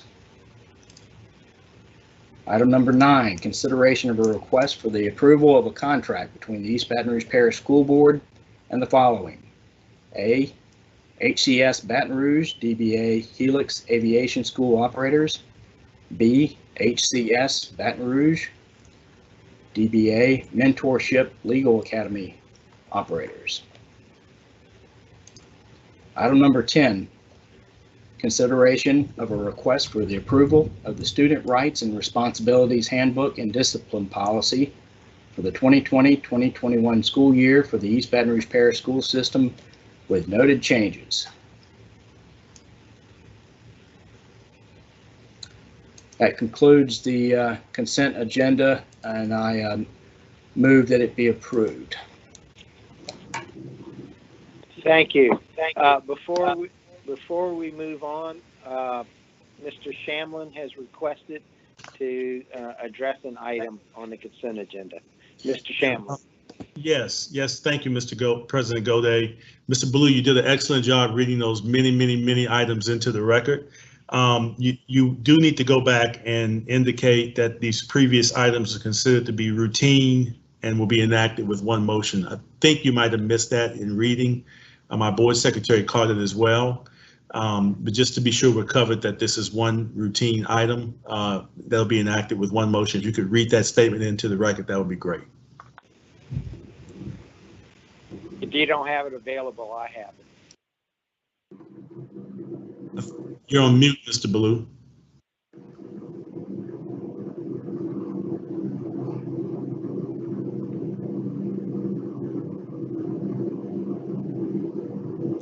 I'm sorry, Mr. Ballou, you were on mute. Could you restate that? All right.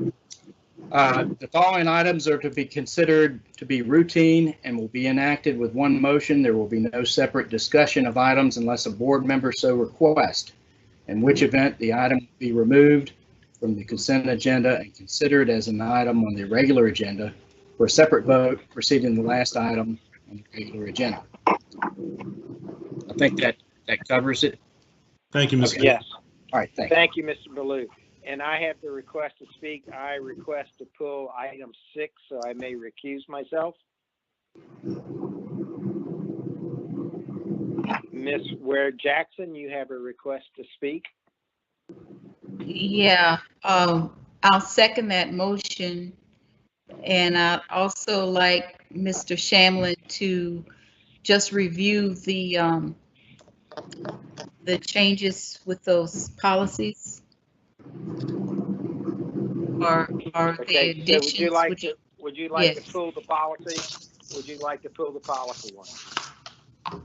If That it's is not item- necessary to pull it out, we don't need to pull it. I just would like him to review it so that the public will understand what's happening with any policy revision. Yes, ma'am. I can do that after we've completed any request to pull items, Mr. Goday. Yeah, so we have a request to pull item 6, And so the motion would be to Mr. Godey, to approve. Yes. I need to also request to pull 9 Oh, and I'm 10. sorry. That's okay. 9 and 10. I'm sorry. I saw your name up there and I didn't do it. 9 and 10.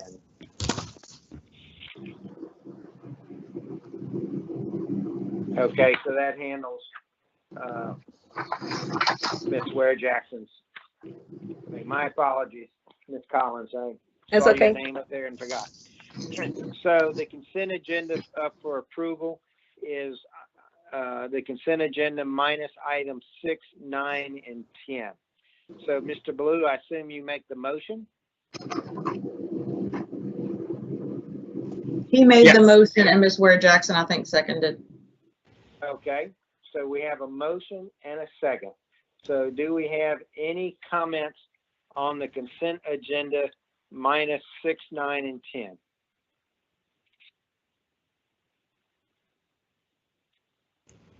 I am seeing none. I am refreshing the comment list right now.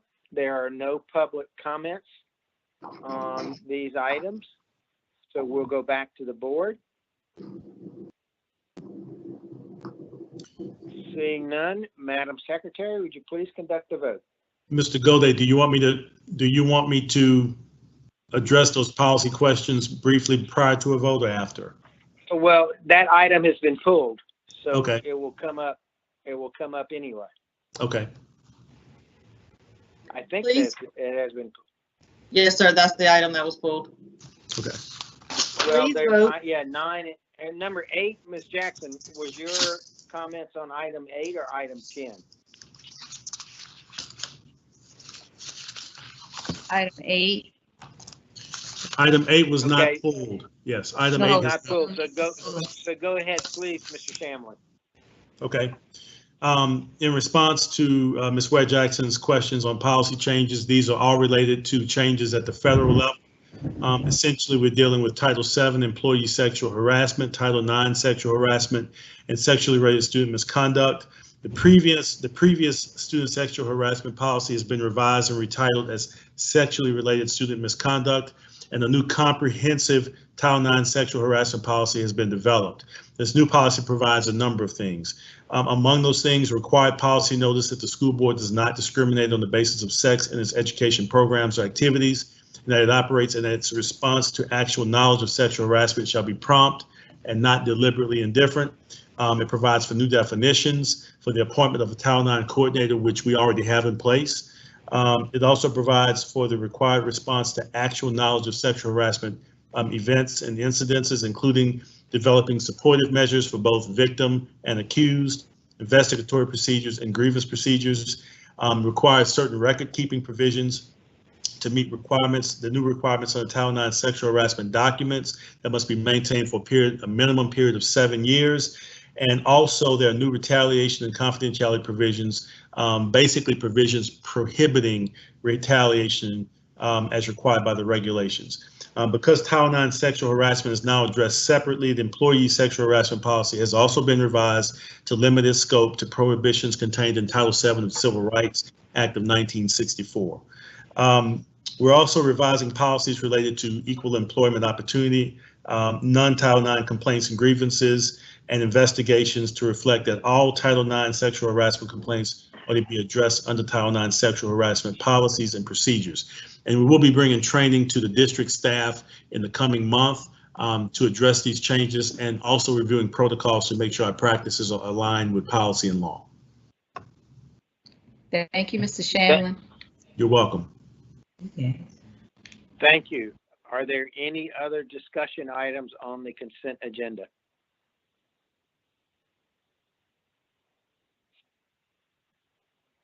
Hearing none and seeing none, Madam Secretary, would you please conduct the vote? Please vote.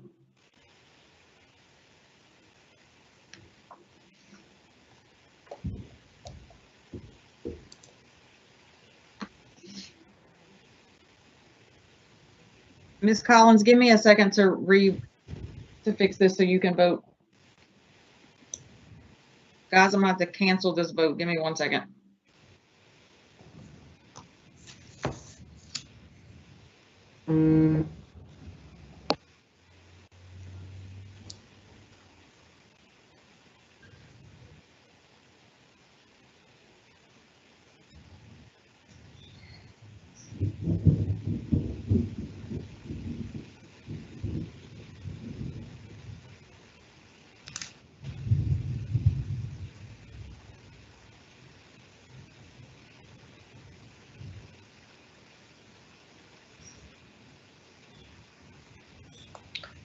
Sorry, guys, now vote.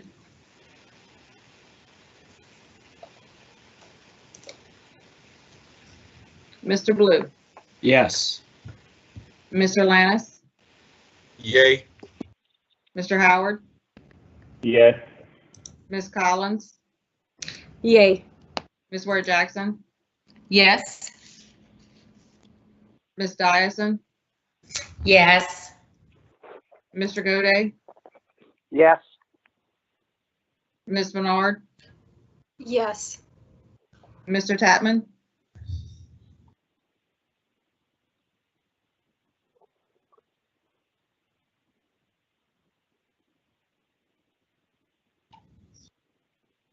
the motion carries. Thank you, ma'am. Now we will move back to item 6, the athletic training service agreement. And at this point, I will recuse myself and turn the gavel over to Mr. Howard.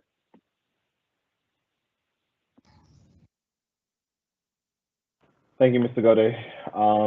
So we are moving on to item number, excuse me, give me 1 second to pull it back up. Item number 6, athletic service training agreement. This is a consideration of a request for the approval of the renewal of an agreement between the East Baton Rouge Parish School Board and Oxford Clinic Foundation in the amount of $60,000 to provide athletic training services. It's brought to us by Ms. Lynn Williamson and Mr. Ben Case. I'll take a motion at this moment.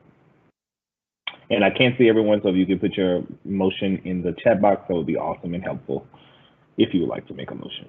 Motion Lannis. Thank you, Mr. Lannis. And a second? Bernard, second. All right, and I have a second from Ms. Ware Jackson. Motion is first and seconded by Mr. Lannis and Ms. Evelyn Ware Jackson. Are there any comments or questions from the board? I'm seeing no comments from other board members. I'll just make a brief comment that I had an opportunity to visit the facility today. So thank you to the Oxford team for giving me an opportunity just to see the facility that is being used with the athletic service trainers and the things that they are able to do technology-wise as it relates to the medical profession. Great team, great staff, and just thank you for giving me additional insight as we consider these contracts going forward. Are there any additional questions or comments from the board? All right, I see none. We'll go to the public comments. Ms. Armand, if you don't mind, I don't have the public comments up at this time. Are there any public comments on this item?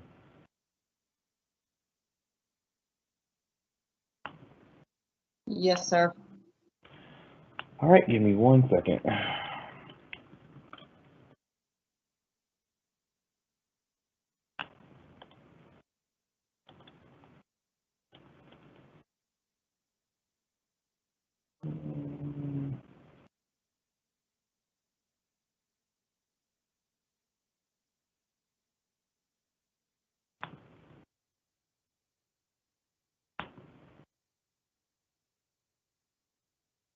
All right, so for item number 6, we have a public comment from Ms. Deanna Melanson, East Baton Rouge Parish School Board. Thank you for doing what is best for your athletes and having licensed and certified athletic trainers on your campuses the last few years.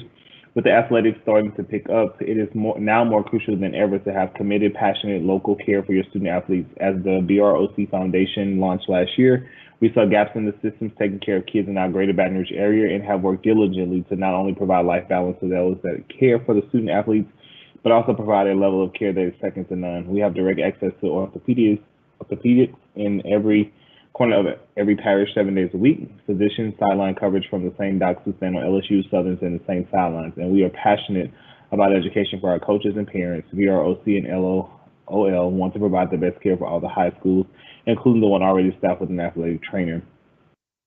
Our next comment comes from Randy Gonzalez. I have been a certified athletic trainer for over 30 years. The last 11 years at Welland High School, we have been fortunate to have a sports medicine academic program at our school.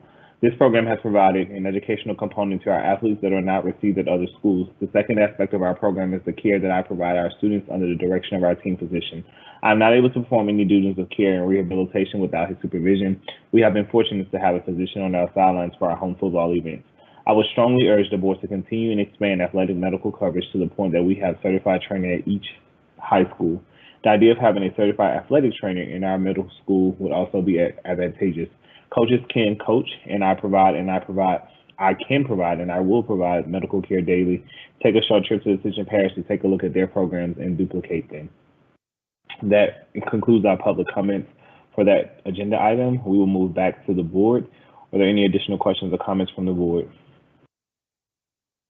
I will also see no additional comments from the board. I also like to uplift that during that tour, they talked a lot about, a lot of people have been asking questions about the return to sports, and Auctioner and the medical professionals from around the parish have released or getting ready to release some guidance as it relates to like what is safe return to sports and how people think and consider about sports.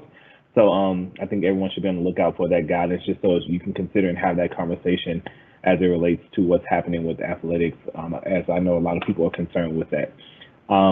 Seeing no additional comments or questions from the board, Madam Secretary.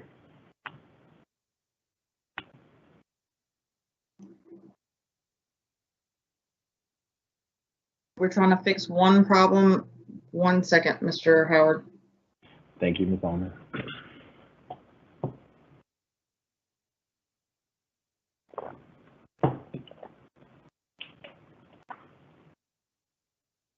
Please vote.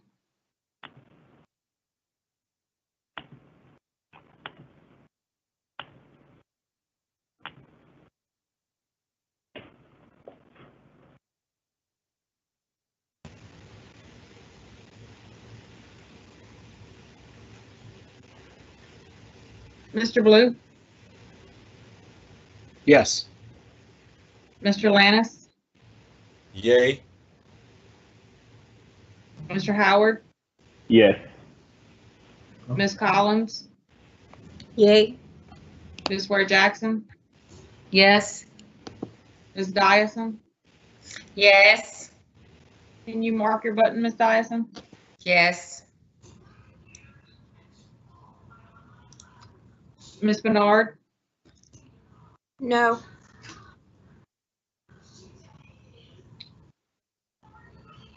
The motion carries. All right, the motion carries. We will now move over to item number 7, Memorandum of Understanding, and I will now turn the meeting back over to Mr. Gode. Thank you. Thank you, Mr. Howard. I believe the next item was item number 9, the charter contracts. Consideration of a request for the approval of a contract between East Baton Rouge Parish School Board and the following. HCS Baton Rouge doing business as Helix Aviation. Yes. Mr. Gode, are you skipping an item? Is it not item number 7, or did that get pulled? Well, we passed that on the consent agenda. Gotcha. I got you. These are the ones that were pulled. Gotcha. Thank you. You got to keep it moving. It's confusing sometimes.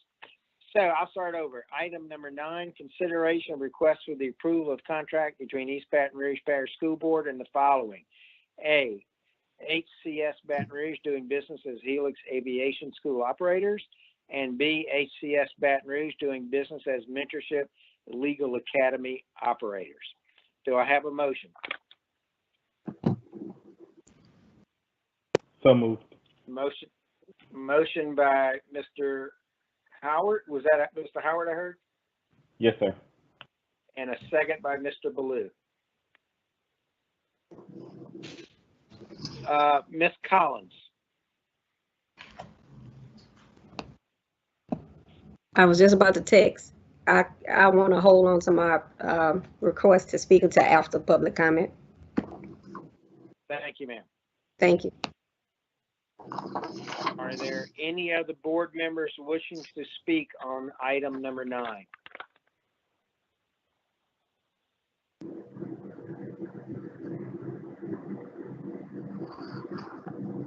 Seeing none, we will go to the public comment, which I am just refreshing, and I do not see any comments under the public comment. Ms. Armand, can you confirm that? I'm checking now. Let's see. I see no comments. Thank you. So we'll go back to the board. Ms. Collins, would you like to speak at this time? Yes, okay. So there was chatter online, and then also one of my constituents had reached out to me about this. And they usually quick to insert some public comments, so I was going to let them explain their concerns.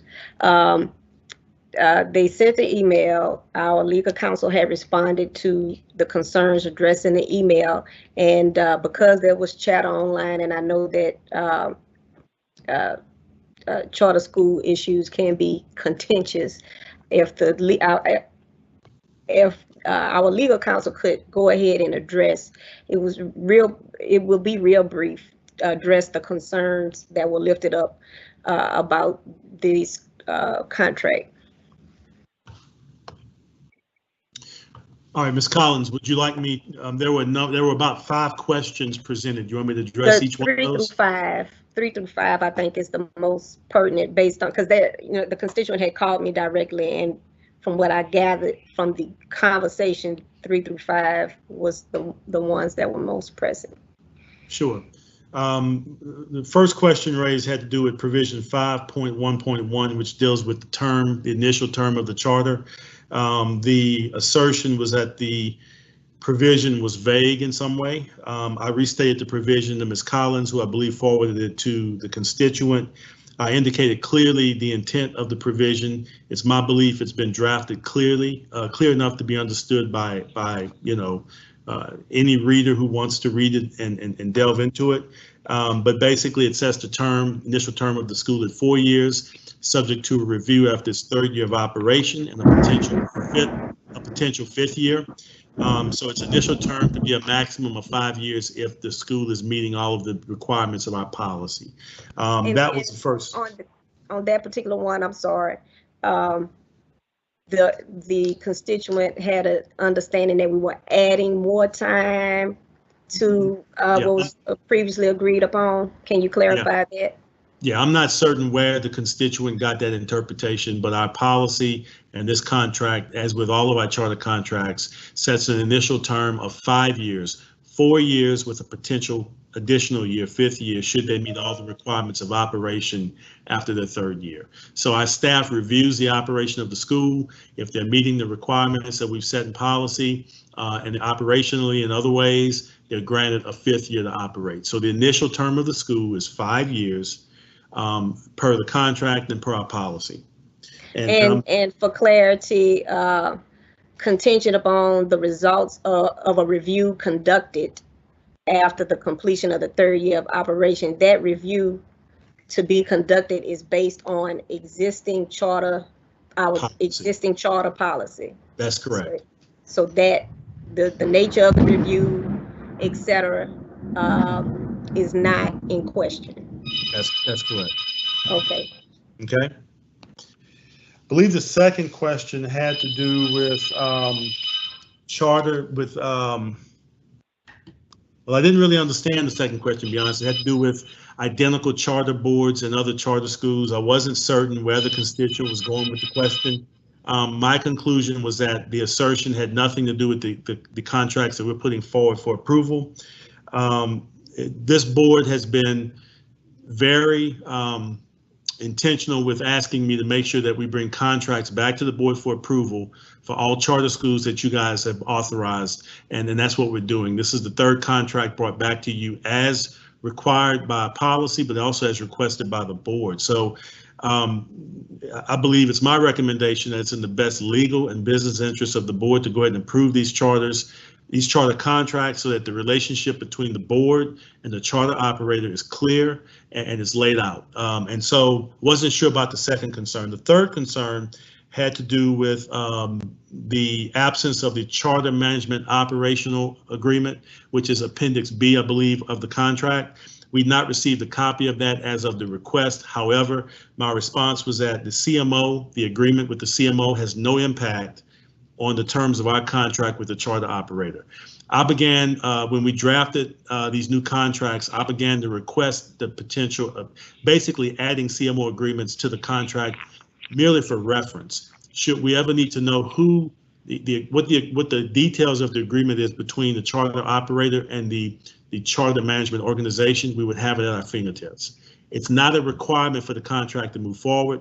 I'm sure I'll get a copy of that in due time, but it should not stop the approval of this contract because, again, this is about the contractual relationship between you, the board, and the operator you authorized a year ago. And so I will forward to the board a copy of the CMO. I'll put a request out to council for the operator, and I'll get a copy of the CMO and forward that to the board for your inspection upon receipt. Okay. Thank you. I just wanted to make sure that because again, charters and charter policy, et cetera, can be sensitive depending on the, who's having the conversation. And since that was put out there, I just felt it was really important just to be clear that, to address those concerns. Yes, ma'am.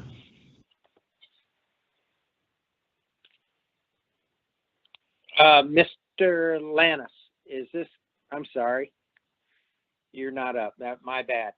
I just have one comment on this as it relates to the 4 years and then the 5th year. Mr. Shamlin, if I remember correctly, that is the way it is stated in state law. And part of what we're doing is putting into contracts the details around this, because prior to these contracts and prior to having our guidelines, which Mr. Howard and Ms. Ware Jackson worked so hard on, the 5th year was just being routinely granted with really no review. So now we're really trying to put in a formal review with specific criteria and things that will govern that 3rd year review. So really we're adding on to what we had been doing, and all of this is following the state law. So it's tighter than what it used to be, because quite honestly, there was no 3rd year review being done in the past. Yes, state law. Yes, sir. State law and our policy, which basically codifies the state law for us locally. Thank you. Are there any other comments from any other board members?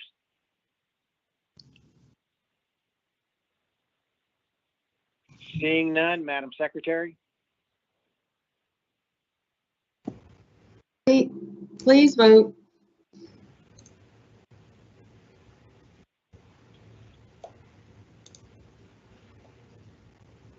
Mr. Blue? Yes. Mr. Lannis?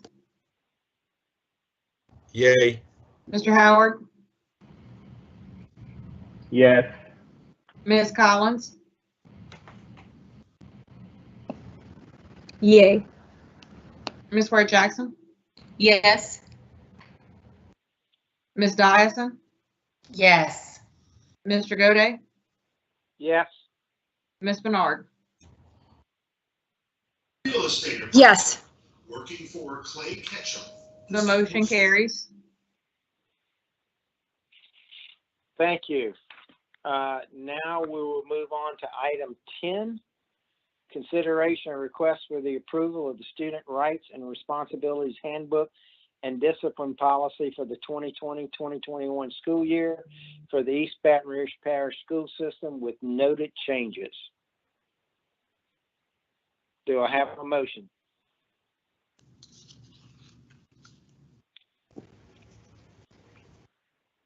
May I have a motion, please? I'll move. Mr. Ballou? May I have a second? Second, Lannis. Thank you, sir. So we have a motion and a second on item number 10. The board is now open for requests to speak.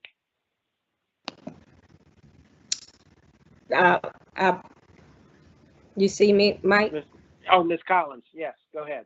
Okay. This might be kind of difficult, but I hope we can find a simple way to address. And you may, colleagues on the board, you may not have seen the email that came at about 5:12 because it came in after the board meeting. Ms. Lamondre is a legal counsel at STAR, Sexual Trauma, and I forget the acronym, but STAR, I'm sorry. And so she gave a very detailed explanation of what appears to be some very valid concerns where we, our policy handbook for our students is extensive.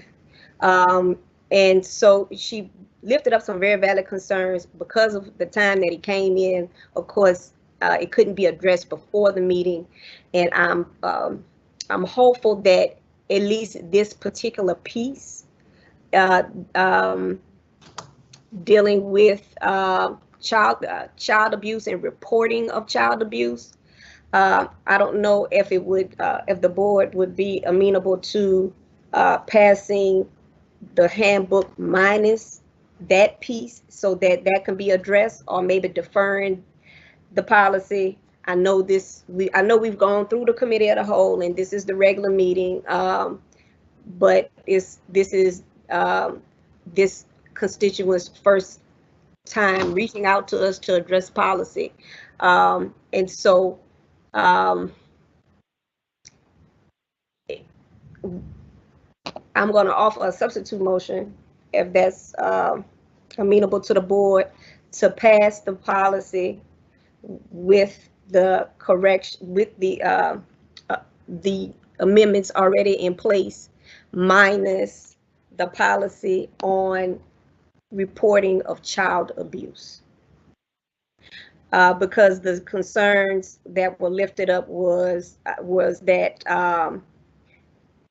some of our updates don't reflect changes from the Louisiana Children's Code.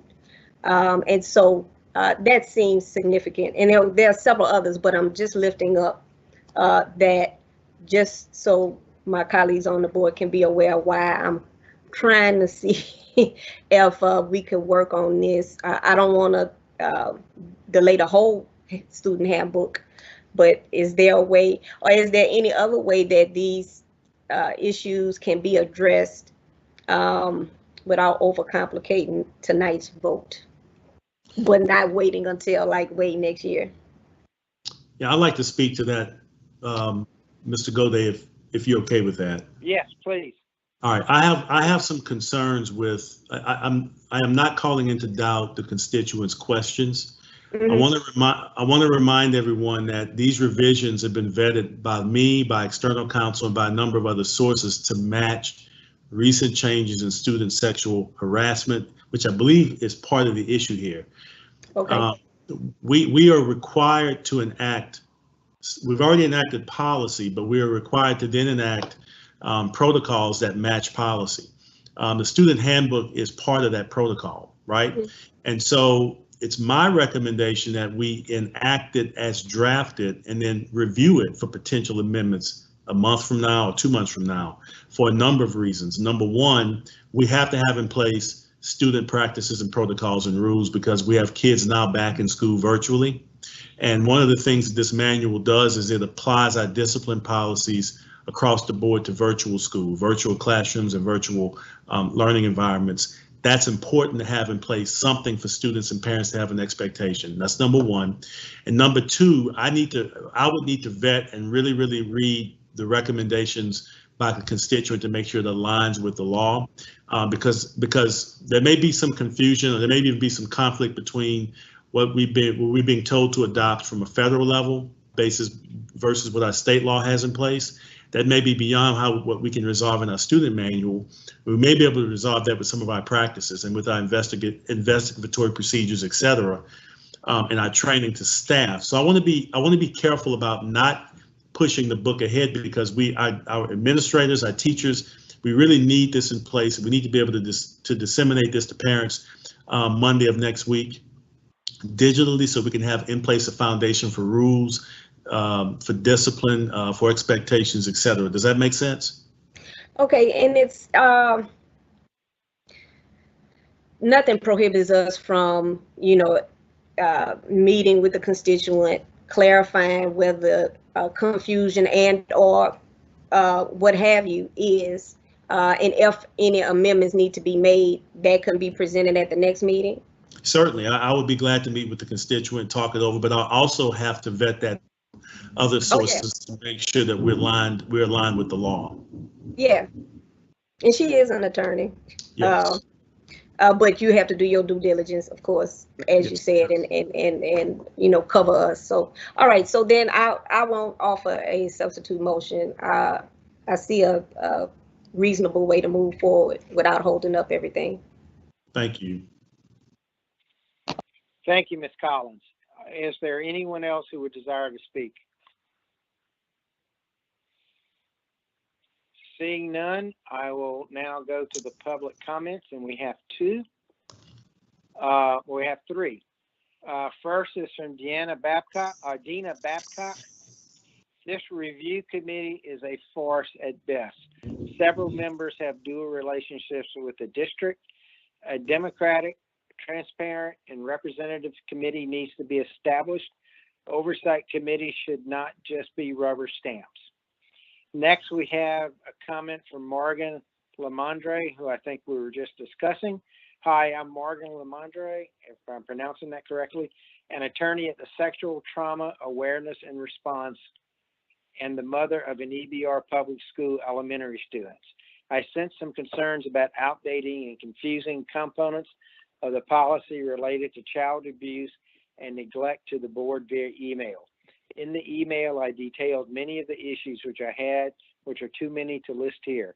Please consider discussing the information I provided in an email on the record so the board can address those issues. Thank you. And for Mr. Kohanda Corley, this handbook has failed to address so many issues our students, parents, and staff are plagued with and forced to address. Our handbook does not address truancy while attending virtual. The handbook states regarding due process hearings that the student would have a hearing in the presence of the school board, which is not in line with IDEA. This practice would also violate the parents and child's right to a closed hearing and remaining confidential. This handbook also wants to conduct MDRs after the fact, which is not in line with IDEA. This handbook has sexual molestation considered as a minor offense, but oral sex is a major offense. Why are they not considered equally or in reverse, considering one is consensual? This handbook has more offenses and items not in line with the law for children with disabilities, as well as Indigenous, Black, and Brown children. I would strongly recommend and encourage EBR Public School System School Board to use your parent task force to aid you in creating a handbook. So that is all of the public comments that we have.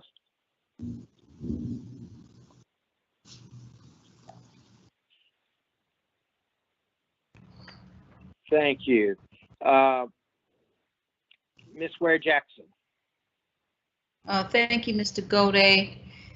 That last comment reminded me that someone did send me a question that's related to that and wanted to know, and I don't know who this would be directed to, whether it's the superintendent or our attorney. How do we plan to address those that are not attending school at this time, or those that have been kicked out of class before it becomes an issue of truancy? So thank you very much for that question. We actually have connected a virtual system for supporting students through their discipline as aligned to the school board policy on discipline. So during the virtual classroom setting, a teacher can write a referral if a student does something inappropriate, and it will go through the same process of going to the assistant principal, And they are really worked with to find out what the challenge was, and also following the discipline policy as far as what the discipline action would be for that child, based, of course, on what had happened in the classroom. So, so the process remains very similar to what is happening now. That has happened before. The only difference is that we actually have a virtual portal now that we're able to track the data to see where we may be having challenges in one area versus another area. And I mean, you know, behavior that we may need to work on and get some support out to a school for particular behaviors. So we've done, the team has done a really, really good job of designing a system that the teachers can have support for discipline, and the students also go through basically a process to make sure that they're being treated fairly with what the consequence is for the action. Okay, thank you, ma'am. Thank you. I am seeing no further comments. If anyone would like to speak. Seeing none, Madam Secretary, would you please conduct a vote? Mr. Gode, was Mr. Landis the second on this item? Yes, he was. Okay, thank you. Please vote.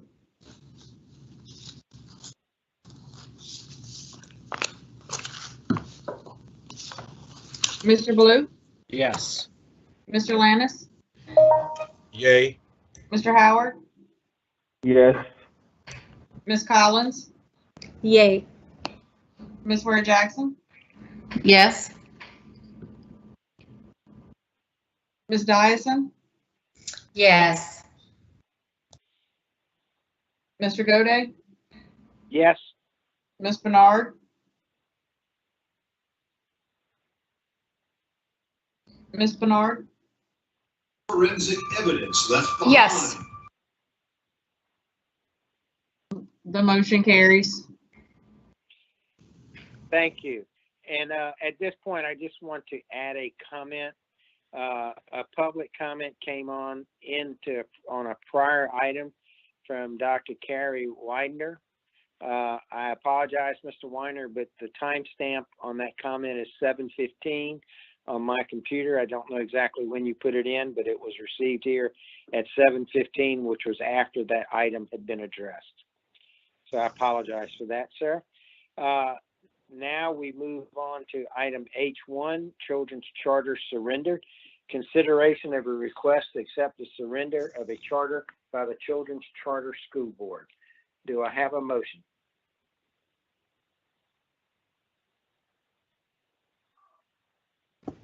So moved. I'll move. Well, Mr. Blue moved and Ms. Collins second. Are there any comments or discussion from the board? Seeing none, Mr. Shamlin or Mrs. Brown, would either of you like to make a quick comment?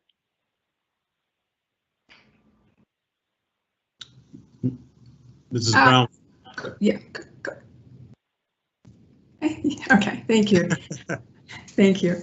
I just wanted to share with the board that the team and this charter school, Children's Charter School, actually have worked really, really well together in coming to this conclusion.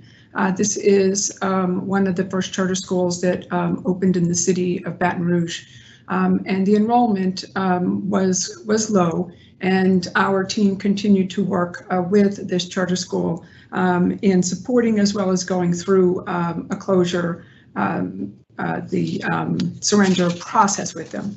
I think the team in the portfolio office, as well as Andrea Okonski, did a wonderful job of supporting this school through this process and making sure that all the children actually had an opportunity to find a school that their family was comfortable with.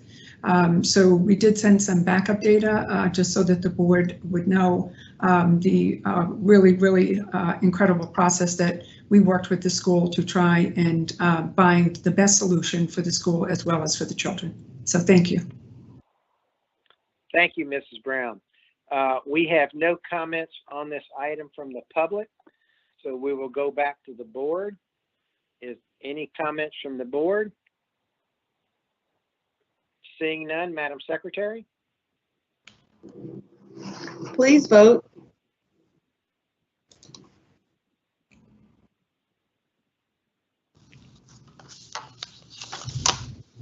Mr. Blue? Yes. Mr. Lannis? Yay. Mr. Howard? Yes. Ms. Collins?